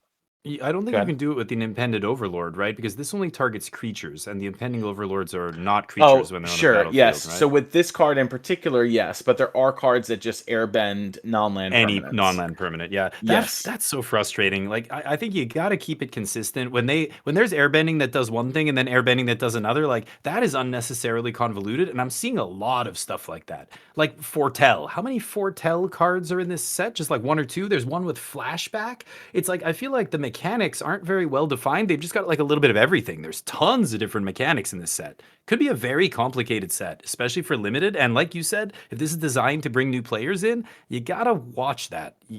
That's gonna be. I'm gonna lose to that, I'm sure. Where I go, wait, what? This is only a creature, but my other one said non-land permanent. No, So I think partially that's why they chose to do like a beginner box with this set, like they did with Foundations. Because remember, Foundations also is a set that was very large, legal standard for 5 years, right?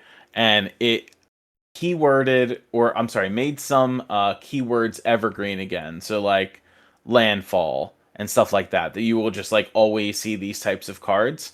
So I think they are working towards just making more of these keywords seen more often for those players. And then in sets where there are extra keywords that otherwise wouldn't have been there, so like not set mechanic specific, adding products like the beginner box to help those newer players learn that kind of makes more sense to me. But I agree with you that airbend is in particular complicated because every other bending does the same thing. Yeah, they're all keyworded. Yes. Waterbend 5, Firebend 4. They don't have to explain Yes. it every time. Airbender Ascension says when this blah blah blah airbend up to one creature. Like you see, they don't which just keyword means airbender, exiles it, and you could play which it is again like- later for 2. Yeah, right. But and now it changes from card to card. Like, why Yes. that? Also, Yeah. I want to bring up a point here because you guys have. I haven't really looked at any of these spoilers yet until today, really. But the waterbend, all these bending abilities aren't confined to different specific colors. They actually are crossing the line between multiple. So what do we know? Is airbending blue and white, and waterbending's blue and what are they? Or are they just like there is no hard and fast kind of rule here? They just are everywhere. Some of them are in 2 colors, some of them are in 3, or how like They're you know. How I can answer that now for you is based upon what we've seen so far, they are not color specific. They're not like obviously firebending isn't just on red cards. So they're and I think they did a good job in trying to cross between some of the colors for this. For flavor purposes, like for to make flavor it purposes as opposed to color specific, yes. Right. The color that was unsure what type of abilities those cards they would get according to the weekly MTG stream, I think was black, because they didn't know how to best acclimate the color black to elements, the flavor. Yes, the elements, right? Yeah. And so they talked about that a little bit at the weekly MTG stream today. I am curious if they spoiled the does one that black mean card yet. Black got a bunch of different abilities? Like, are there black creatures that they're black creatures that can firebend? are there black creatures that can airbend or waterbend, or like a blue-black creature that can do something like that? Like, I wonder. They spoiled a number of black cards that can firebend. We've seen those. Yeah. Um, Right. Yes, I'm just that they wondering did. if black doesn't They have a did cohesive identity. spoil. So there's a common they previewed already called Dai Li Indoctrination. It is a common sorcery, 1 and a black. It says choose one. Target opponent reveals their hand. You choose non-land permanent from it. That player discards that card. Or Earthbend 2 at sorcery speed. So that is a black sorcery that actively Earthbends. So it looks like black got a little bit of everything because they didn't know what specific identity to give it. So maybe it's getting a bunch of stuff. And actually, within the lore, I kind of love that, because you have, the 4 different nations, and all of them have some kind of like corruption or some kind of dark Evil. underbelly. Okay. So I kind of like that. I think that makes sense. Yeah. It's definitely different, so I like that because it feels like we always get the same stuff. Black cards are doing this, then green cards are doing it, red's this. Yeah. This kind of breaks that up a little bit. That's kind of cool. Okay, didn't know that. Yeah. Well, and I actually really like that too, because it would have been very easy for them to just say, okay, well, firebending is red and waterbending is blue and airbending is white. And I feel like that would have been, I don't know, it would have felt cheap, because one of the things that's fascinating about Avatar is the basic concept feels like something that a 10-year-old wrote in their notebook at lunchtime. And it's the most shallow world concept, and they just took it seriously and fleshed it out and made it very deep and very complicated. Far more deep and interesting than it has any right to be, right? And I feel like them not just mapping the different elements to Magic's colors and really trying to flesh it out and really trying to showcasing that complexity with the color pie. I respect that. I think that was a really good choice. And I agree. And it really does showcase just how cool this property is, so I dig it. Yeah, I agree. I remember hearing a lot of people, why you can't have, black cards with firebending. Firebending should be red. It's like, yeah, but like this isn't Pokemon here. We don't have to be exactly like, locked into that energy type. So that is cool. It's kind of breaking the color pie a little bit, or not really. Like these things aren't magic abilities. Earthbending can be whatever you want. It doesn't have to be green or whatever, right? So yeah, interesting. Yeah, I dig it. Okay. Anything else spicy out there that you want to mention? Any other spicy numbers? I mean, we got a lot of cool stuff, so we could stay here for another hour. But let's be honest, I think we're doing okay for now. There is a lot more coming. This week, obviously, with the 28th. I think so. Preview season technically is this week and part of next week. Your Avatar pre-release is the weekend of the 14th. It's like the 14th, 15th, and 16th. Which also means that the streamer event is the Wednesday before, which I think is like November 12th. So that's when we'll get to play with the cards early on Arena. Then pre-release. And then the week after that is big box store, like official release. And it's also the weekend of PAX Unplugged. So if anybody's going out to PAX Unplugged in Philly, I'll be there. And jealous. They're doing a whole Magic station there, kind of like how they did for Foundations last year, which will be exciting to see. In fact, I just got an email from PAX today that was from Magic the Gathering. That makes me like wonder what they're doing there, and it's like, join the Magic the Gathering research playtest, and it's like, stop by the Magic the Gathering booth and playtest something special. So I'm like, ooh, what's going on over there? I'm gonna have to check it out. Okay, neat. Sounds like when I play a video game in early access and I'm like playing this buggy mess going, I'm the one doing their research for them, their R&D here, playtesting their product. Why hire QA when you can just give out beta invites? I paid for the privilege, no less. Oh no! But that's how Baldur's Gate felt when I got Baldur's Gate 2 years early and started playing it. I'm like, oh, this is broken. I'm like, I can't play this. Anyway, Cool. Okay. Yeah, that sounds sweet. You got to tell us what it is after once you're there. I'm curious. That. And let me tell you, I guess if there's anything to leave us sort of like last on talking about Avatar today, I am not typically somebody who cares about what my basic lands are that I am playing, but I most certainly will be changing all of my basics to these Appa full art basics because it's absolutely beautiful. Of course. That is So, sweet. I love it. Yeah. as much as I love the Final Fantasy basics and they're beautiful and they highlight the different games, if Appa's flying everywhere, that's the one I'm playing. Basics are the window to the soul. I don't know That's if you right. know that. They're like, eyes and basics. They tell a lot about a person. Anyway, so if there's nothing else, I had a question of the week, but now I have two. Fire away. Yes, please. All right. Excellent. So the first one, I'm not a big Commander player, and I heard murmurings of this, and it's funny, Carlo, that you mentioned this earlier. I didn't know there was some discussion in the daily MTG thing about this. I didn't watch any of that. So I'm curious because I didn't know this. So in Commander, when you have a split or a hybrid mana card like Kitchen Finks or whatever, you can't put, Kitchen Finks is one colorless and then green white and green white 2 split mana, right? And because of that, the way the Commander rules currently exist, I can't put Kitchen Finks in like a mono green deck or a mono white deck. It has to be in specifically a white green deck, right? What do you guys think about them changing the rules so that you can put a split mana card, basically changing the rules around split mana so that you can play split mana cards in either color deck and you don't have to have both colors? I'm curious. I don't play Commander, so what do you think about this, you two? Ham, what do you think? Yeah, I'm happy to jump in on this. So I'm a firm believer in the fact that cards should be able to be played the way they were intended.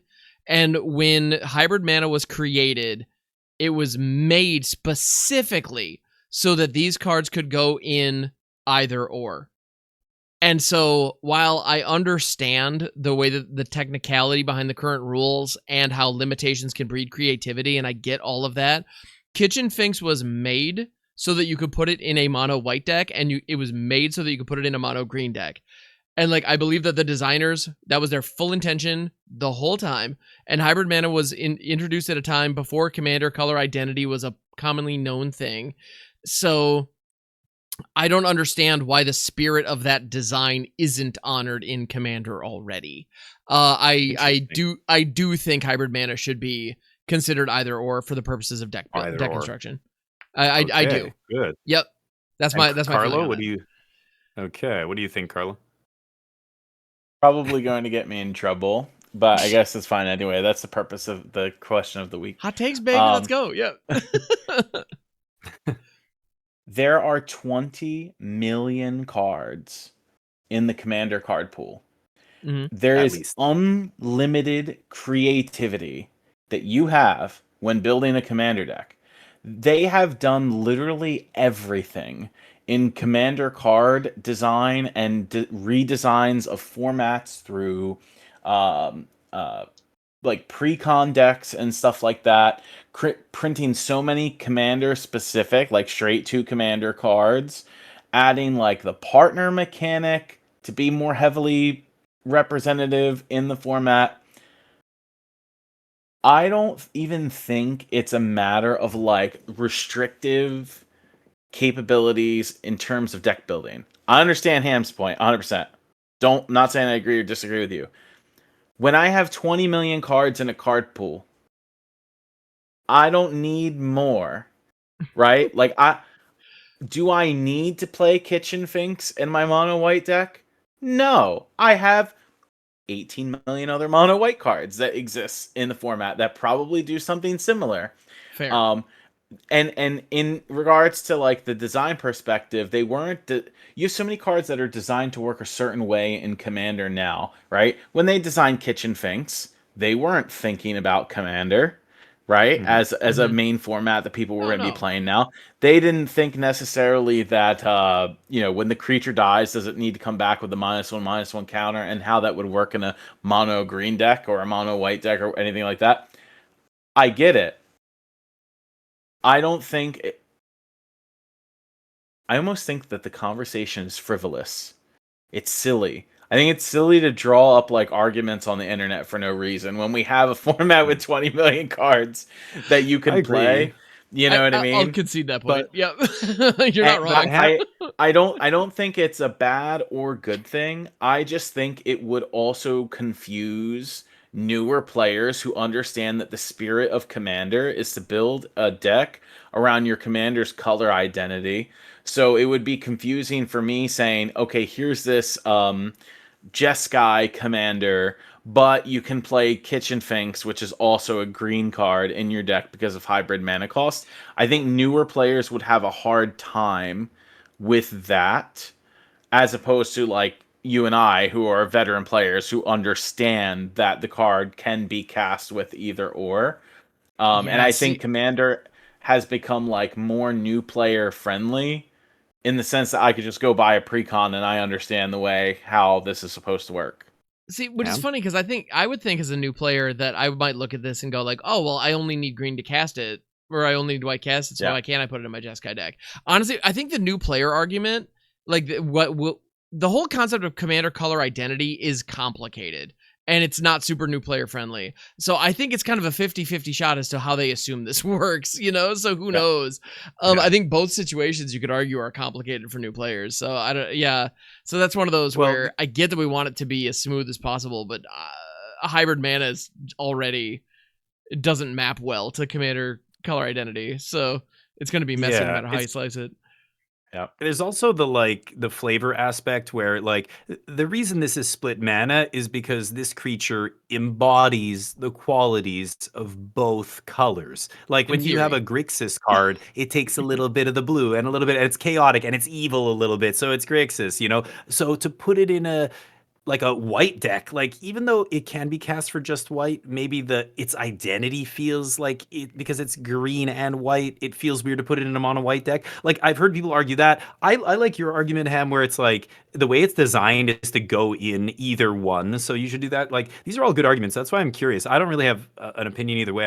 I found it an interesting debate, so I wanted to hear what you guys thought. So Ham, you think it should be either or, and Carlo, you don't think it should be.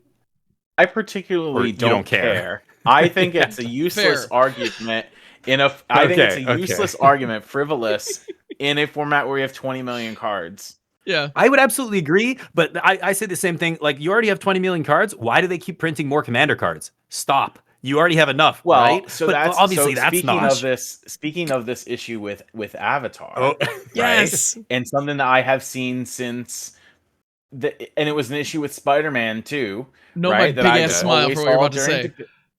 Sorry, go ahead. Right? Just people screaming into the void, why no commander decks? In a set that has a million legendary creatures. Really? Like, the Spider-Man set. Yeah. I understand. Right, I understand the need for wanting like more commander product. Great. Love it. This is not a knock on Commander at all. I love Commander. You're not starving. There's for no product, need right? for you to have There's no need for you to have like a Commander precon with every set, especially when the set has 20 million legendary creatures.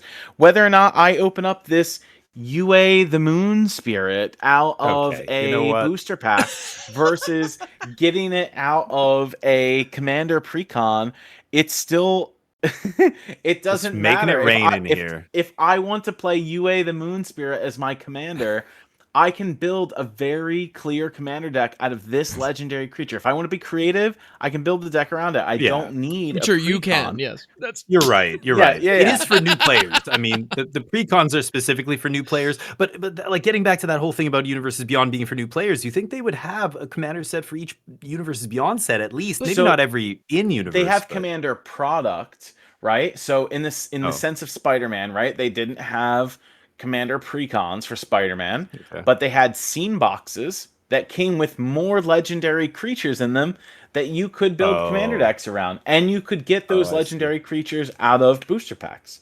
You can get them out of you could get them at least out of the collector packs anyway. And they have the same thing for Avatar. They have the commander bundle, which comes with 2 extended foil versions of any of legendaries from the set. They have multiple scene boxes that come with it, and they have Jumpstart product, which has its own list of different rares, mythics, and uncommons, all with infinite legendary creatures for you to build commander decks out of. The Jumpstart isn't legal in any other format, though. It's not like the It's Jumpstart's not from like standard legal. Foundations and stuff. Oh, good. No, Thank God. it's its own Okay. standalone product, but they are Okay. there's a bunch of legendary creatures in there too. So you got the Sure. main set, you got the bonus sheet, you have the Jumpstart product, you have the Commander bundle, you have the scene boxes. This is like a full signpost set minus actual Commander precons. And I'm like, again, I love Commander. If I went to the store and I bought myself the Commander bundle, or I went to the store and I bought myself, a pre-release kit and some packs, I'm probably opening enough Avatar cards that I can build an Avatar The Last Airbender Commander deck out of with whatever legend I want, and add current existing Magic cards to that set. I also prime example. In Commander, I have a full Universes Beyond Commander deck. It's my Captain America deck. The deck literally is just Universes Beyond cards that may or may not have had Commander product associated with them. The majority of them haven't, right? And I think that just speaks to the creativity. If you want to build a deck around Yue the Moon Spirit or Aang the Last Airbender or whatever, you can do it. I don't need Commander precons. So I'm always like bamboozled. I'm sorry, wrong word. I'm always flabbergasted when I go into these chats and there's people who are screaming for Commander precons, and I'm like, I mean, okay, so Yes, I totally understand what I know, and I totally understand what you're saying with players who are already, have Commander decks or know what Commander is or whatever. You're right. For them, they should not be saying a peep. Like they are getting more than enough. You can build a Commander deck. The only thing I think they need to make these precons for every Universe Beyond set is new players. Because you can say, look, new players, you can buy all these bundles and scene boxes and whatever, make a Commander deck, and they go, but I don't know how to make a Commander deck. So like. The best Commander product they ever made, in my opinion, and I forget what set it was. Maybe it was a standalone product, but they were $20 Commander decks, and they weren't like obscenely powerful, and they came with a legendary creature that already existed in Magic, and it came with its new special art, and it was bare bones. Here's a $20 precon Commander deck. Now, is good. that going to defeat Ham's Teneb the Harvester juiced up deck? Probably not. Ham's a But spike. can I buy a $20 Commander deck and a bunch of booster packs and like add new cards to my deck and to be perfect? Yeah, probably. Yeah, and that's great. And that's how people should do it, but they need that starting point. Because even $20, at least this is, you play 35 lands. You have this many, like it shows them the basic skeleton, the framework of a Commander deck. I think new players need to see that. And so, yeah, you're absolutely right. From an entrenched, or not even entrenched, just anybody who knows how to build. Once you have your first Commander deck, it's fine. You can build Commander decks now. But for actual brand new players, I think they need to see that skeleton of a deck to go, oh, that's what a Commander deck is. How many lands do they play? Oh, okay. And then, how many of this, how many of that? So I'd like to see that kind of thing come back. I think especially, again, I think they could ditch Commander for in-universe sets. I think they should only do pre-con Commander decks for Universes Beyond sets, because then that is for new players. That gets them in. But why do we need it for in-universe? Who cares? I mean, maybe there's players who want to get into EOE or whatever, but let's be honest, most new players are coming from the Universes Beyond, right? So I think the conversation's like going beyond just what the question was. Yeah. And that's totally fine. Sure. Yeah, but like there also is just the general argument or complaint out there from some players. I'm not going to go into like the degenerate talk about Universes Beyond, because I just hate what I see online. It just doesn't make sense to me. It's useless argument anyway. But the point of Universes Beyond to me is to bring new players to Magic.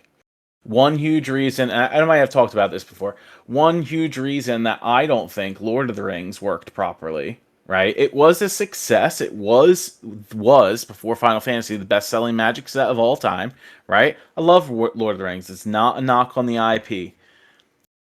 It was terrible to bring new Magic players from Lord of the Rings into Modern at the time, because Modern was such a higher price point, entry point to get into if you wanted to get into Magic. Personally, I think Universes Beyond, if they were ever going to do it, should have, bring it to Standard. Because if I want new players to play, and I'm a primary Standard player, I want new players to come into Magic playing Standard, right? I agree. think it's extremely difficult to teach new players to play Commander and say, this is the basics of Magic, now take this and go play in a 60-card format. It should be done the other way around. Learn how to play the 60-card format, then go into playing a Commander, or whatever other complicated format you want. So if the goal of Universes Beyond, in my mind, is to bring new players to Magic, do so through Standard, so make Universes Beyond Standard legal.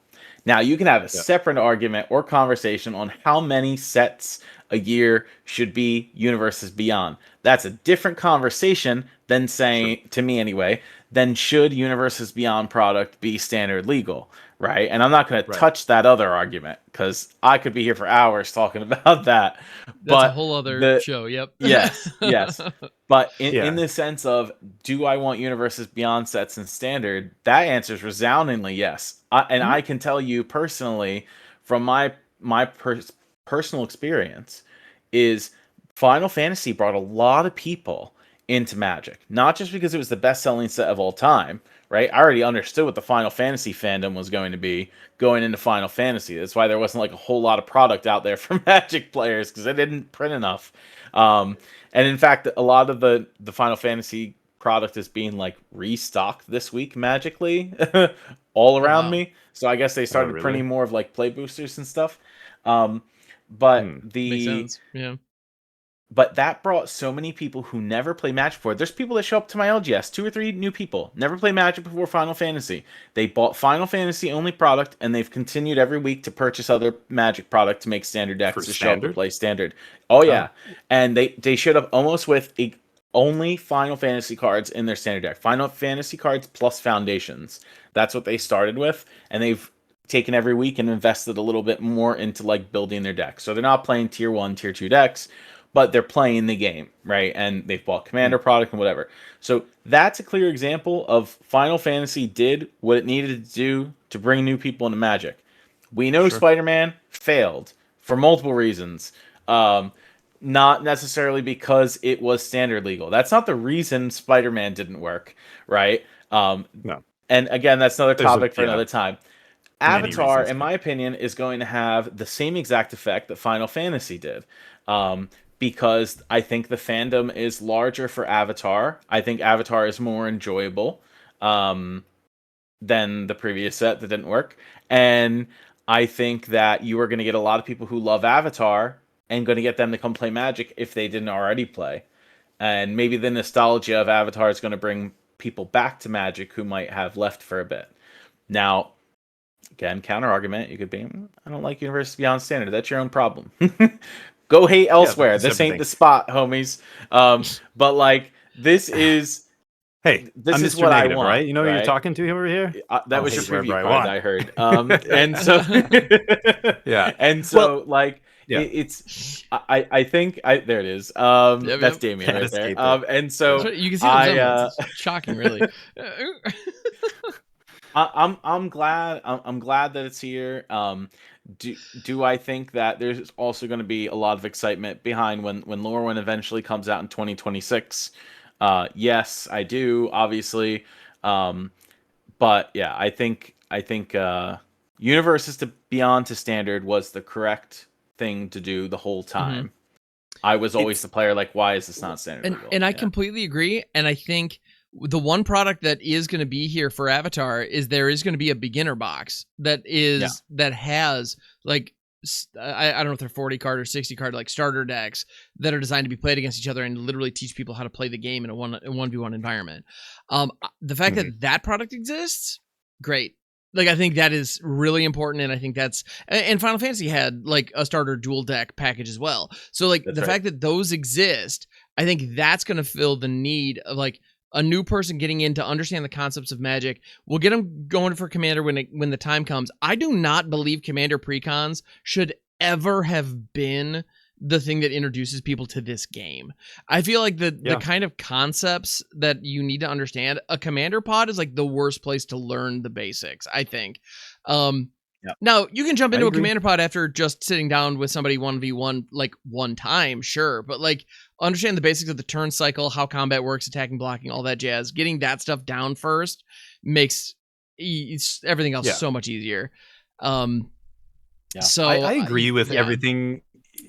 I agree with what you guys are saying. I think the only issue, I wish it was that simple. Like, I wish that they could just make these Universes Beyond sets specifically for new players and get them into Magic. But the reality is, they're not for just new players. They also have to cater to the much bigger demographic of casual Commander players. That's the problem. It's Commander that's destroying the Standard. Vivi is a Commander card. That's why Standard's atrocious right now. Like, these new players, I don't know what they think when they, numbers dwindle and everything else. Like, if Wizards was only designing these sets for new players, I agree with everything you guys said. It should be, like, Standard is where they should start. And, new players getting in the game, et cetera, et cetera. But the Universe Beyond sets, my big complaint isn't that they're, bringing you new players. Of course, that's a great thing. But of course, it's the power level of the cards. Like, when they design and put cards in these sets that are designed for a format where turn 1 Soul Ring is in everybody's deck, and that's the most common play. Like, what do you end up with Nadu, you end up with One Ring, you end up with Hogak before that, and all these busted cards were very specifically casual cards. Vivi's the latest one. What happens in, Teenage Mutant Ninja Turtles or Star Trek? Are they going to break, Captain Kirk or whatever because they want to appeal to the widest, they want to cast the widest net for casual players, right? It's the Commander players. Pushing these cards for Commander is what is killing, I think, a lot of the sets, but anyway. The one thing real quick, we all know that Vivi is a design mistake of a card, 100%. like Nadu, equivalent. They keep making this mistake. We're in agreement They made it with Nadu. They made it so many times. The difference is, the reason I say it's like Nadu is because they changed the way that the card was to work after initial design and then didn't test it. They just hit print like they did on Nadu. That's what they said with Nadu, right? Yeah. Right. And so I'm curious why there hasn't been like an article on it, like there was with Nadu. Not for nothing, the guy who did it with Nadu, got fired. I would bet, went to work for another company, whatever. I wouldn't be surprised if maybe it was the same. Yeah, I wouldn't be surprised either. That's my whole point. Person. I'm not gonna call names or whatever, but like, that's what they did, and it's so funny too because if you saw on Arena, they just nerfed Vivi for alchemy to what Vivi's card was originally before the change in design. That so ridiculous? So this is how Vivi was supposed to look before they gave it a 0 ability. But this is the whole point. They keep making this mistake over and over. You can't blame their ineptitude here. This is a deliberate thing they're doing. They keep doing it over and over. They are deliberately pushing these cards after R&D to say, you know what? I just don't know if Commander players are going to go for this. I think we need to push it for Commander. That was Nadu. That's Vivi. They've gone on the record and said this specifically. It was for these reasons. So while I appreciate getting new players in and everything, these Universes Beyond sets are dangerous territory. And with every new Universes Beyond set, we know they don't care about pushing the envelope. They just want to sell packs. It's the same as Pick 2. You think they're doing it for the goodness of their hearts because they feel bad for these 4-player pods who can't draft? Give me a break. They just want to sell packs to Commander groups who are 4-player Commander pods, and now they can draft. Like, all the moves they make are to make more money. But I keep hearing people say it's like, I would agree with you, except in the case of VV. Because, really, like, Final Fantasy was going to sell whether or not Vivi said what it says now, or if Vivi was a 3/3 vanilla creature for 3, because of how strong the Final Fantasy fandom is. That set was destined to be the best-selling set of Magic ever before any cards got previewed. Like, I'll just tell you, my buddy Darian, right? Been friends for a very, very, very long time, my best friend. He said, you don't understand. All of the people who love Final Fantasy are just going to buy this product. They don't even play Magic. They're just going to buy it. It's going to sell out immediately. Get the product as early as possible. And damn, like, Darian plays Commander with us. And so, to me, all of the cards could have been so extremely low-powered in Final Fantasy, and it would have still been the best-selling set of Magic of all time. And I'm also positive whoever the heck, well, I know who was responsible for designing the Universes Beyond sets. They know that, right? They know that have to. If you are associated with Final Fantasy at all, like, you knew that was going to happen. Mm-hmm. So, like, I don't disagree that cards are made to, like, sell product, right? At the end of the day, they're a company. Companies want to make money. Got it. But, like, that's with So I don't agree with the Final Fantasy piece though, because it was going to honestly, sell. I think, but I think you're right. It was going to sell. Finish the sentence though. It was going to sell to people who already love Final Fantasy, but that's not going to sell to people who already love Magic. They've got to cast the widest net possible. You're right. They didn't have to pump Vivi. Final Fantasy fans would have bought that setup, like they would have lapped it up, right? But would Magic players have lapped it up? Like they have to push it for Magic players too, and I mean Magic players who don't give a poop about Final Fantasy. You know what I mean? So casting the widest net possible means not only, yeah, you're right, the collectors who love Final Fantasy are going to buy it, even if it's the worst set of all time, they're still going to buy it. You're right. Everybody knew it was going to be big. You're right. But that's not, they didn't push Vivi to sell to Final Fantasy fans. They pushed Vivi to sell to Magic the Gathering fans who play Commander. That's who it's for, right? Just like Nadu, just like, yeah. I think that's the issue. Anyway, I remember bringing this up way back when they announced that standard sets were going to be in or Universe Beyond was going to be in standard, and I went, oh boy, like they are very incentivized to not only push the envelope for these sets to sell packs, but to also like establish a good relationship with these brands. Like the more hits they make, the more companies want to work with them.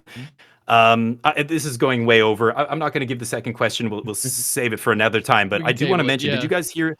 Did you hear Chris Cox talking about at the investors call, the conference call, talking about the game and answering questions? Everybody was asking him about Magic. The last few years on those conference calls, nobody's talking about Magic. They're talking about like different numbers, and Magic was a footnote. Now they're like, how many sets are coming out this year? What do you anticipate? Chris Cox says he is like 100% sure that the best-selling Magic set of all time will be released next year.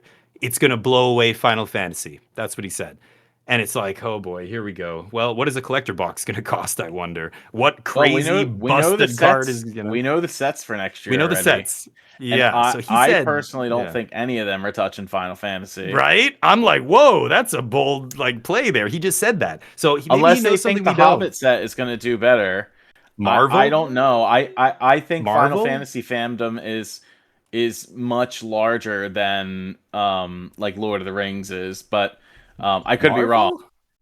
The Marvel set with all the characters in one set, like they were supposed to break that up into multiple sets. It's all in one. I think that's the big one. Not understanding Final Fantasy fandom in comparison to Spider-Man, I would have thought that that Spider-Man would have outsold Final Fantasy. Yeah, I would have assumed. But that's just me being oblivious to the way things actually are. If you just told me from a baseline, Final Fantasy, Spider-Man, what is more popular? I would have told you Spider-Man because I'm more used to the Spider-Man in like the real world. I think that's still true. Right? That is still true. But they botched that set so badly. I mean, the small set, there were so many issues. I think that's what caused the chilling effect on Spider-Man compared to other things. I think you're right. I think outside of Magic, Spider-Man's way bigger. I don't think the Marvel set's going to outsell Final Fantasy. Like, Chris Cox I'm not disagrees. saying I'm not saying it's going to be like a repeat of Spider-Man at all. That's not me saying that at all. Right. No. But outselling Final Fantasy, more characters, right? Like my understanding is the Marvel universe is specific to whatever the character is. So maybe Spider-Man doesn't have as big of a fandom as like Captain America or Wolverine or any of the X-Men characters, right? That could just be how it is. I'm sure that's how it is in the comic book world. So depending upon what characters are in that set, maybe people. But hey, listen. Now people have a series of cards to collect. That is the Soul Stone that was in Spider-Man, and all of these other stones that will be released in these other sets, and culminating with the Infinity Gauntlet. That's got to be collectible to some extent, and at some point, the ceiling on like the collectability of cards like that is just going to increase, right? This isn't like necessarily to reference price of cards, but I think the special Golden Soul Stone, like one just sold for like $60,000, because it's just like so rare. So those cards are selling for higher than the neon golden chocobos. I'm not golden chocobos, sorry, just the neon chocobos. The golden chocobos were serialized. That's a different story. Totally. Whereas you probably won't see serialized versions of any of these Marvel cards for very clear purposes. But if those cards are going to go for lots of money. I think, I don't think the main reason that I don't think any of these properties are going to touch Final Fantasy is one key detail.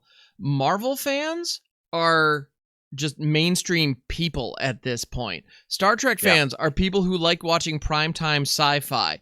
Final Fantasy fans are gamers. Yeah, it's fair. Yep.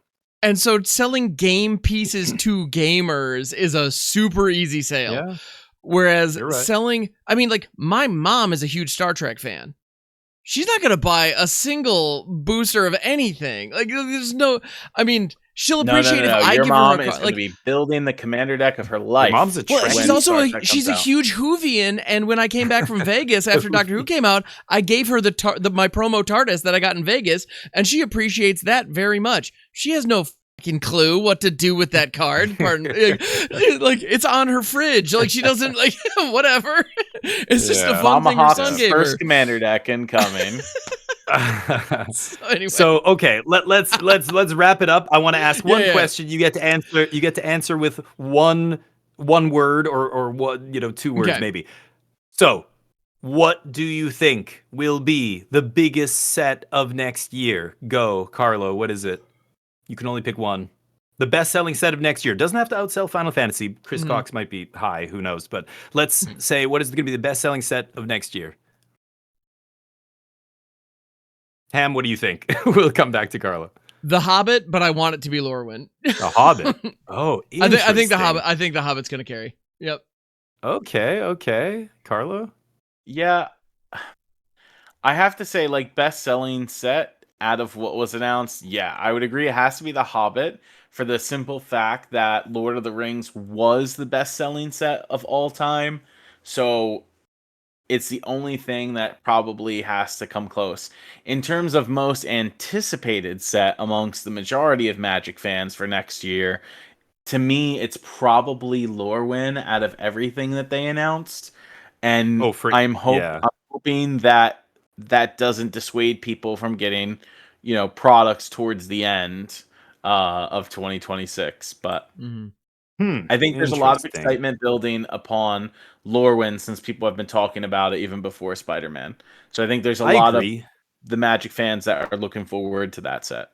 In Universe, people who are already Magic fans, Magic players who were around for years before Universe Beyond, I think Lorwyn, but they are the minority here. I think the biggest set will be a Universes Beyond set. I think it's going to be Star Trek. I'm going to go out on a limb. I think Star Trek, it's an older IP than any of the other IPs we've seen in Magic. It's older than, I guess Marvel or Spider-Man is a bit older, but it's older than Final Fantasy. Star Trek started before Final Fantasy existed. It's got more the fan crossover. I mean, there was already a TCG back in the 90s, right, when Magic first came out. Star Trek, Star Wars, they all put out TCGs. And I think there's a big overlap between Star Trek fans and Magic players. There are a lot of Star Trek fan Magic players, and then there's, of course, the whole contingent of Star Trek fans who don't play Magic who are going to get into the game, like, the other people we were talking about who joined for their favorite IP. I think Star Trek is quietly poised to be huge. I think if they nail it, then people are going to love it. I'm wondering if they're going to use actual stills from the show, like the way they did on the original Star Trek TCG, or is it? It can't be art, right? Like it's not going to be actual art. And then is it going to? There's so many Star Treks.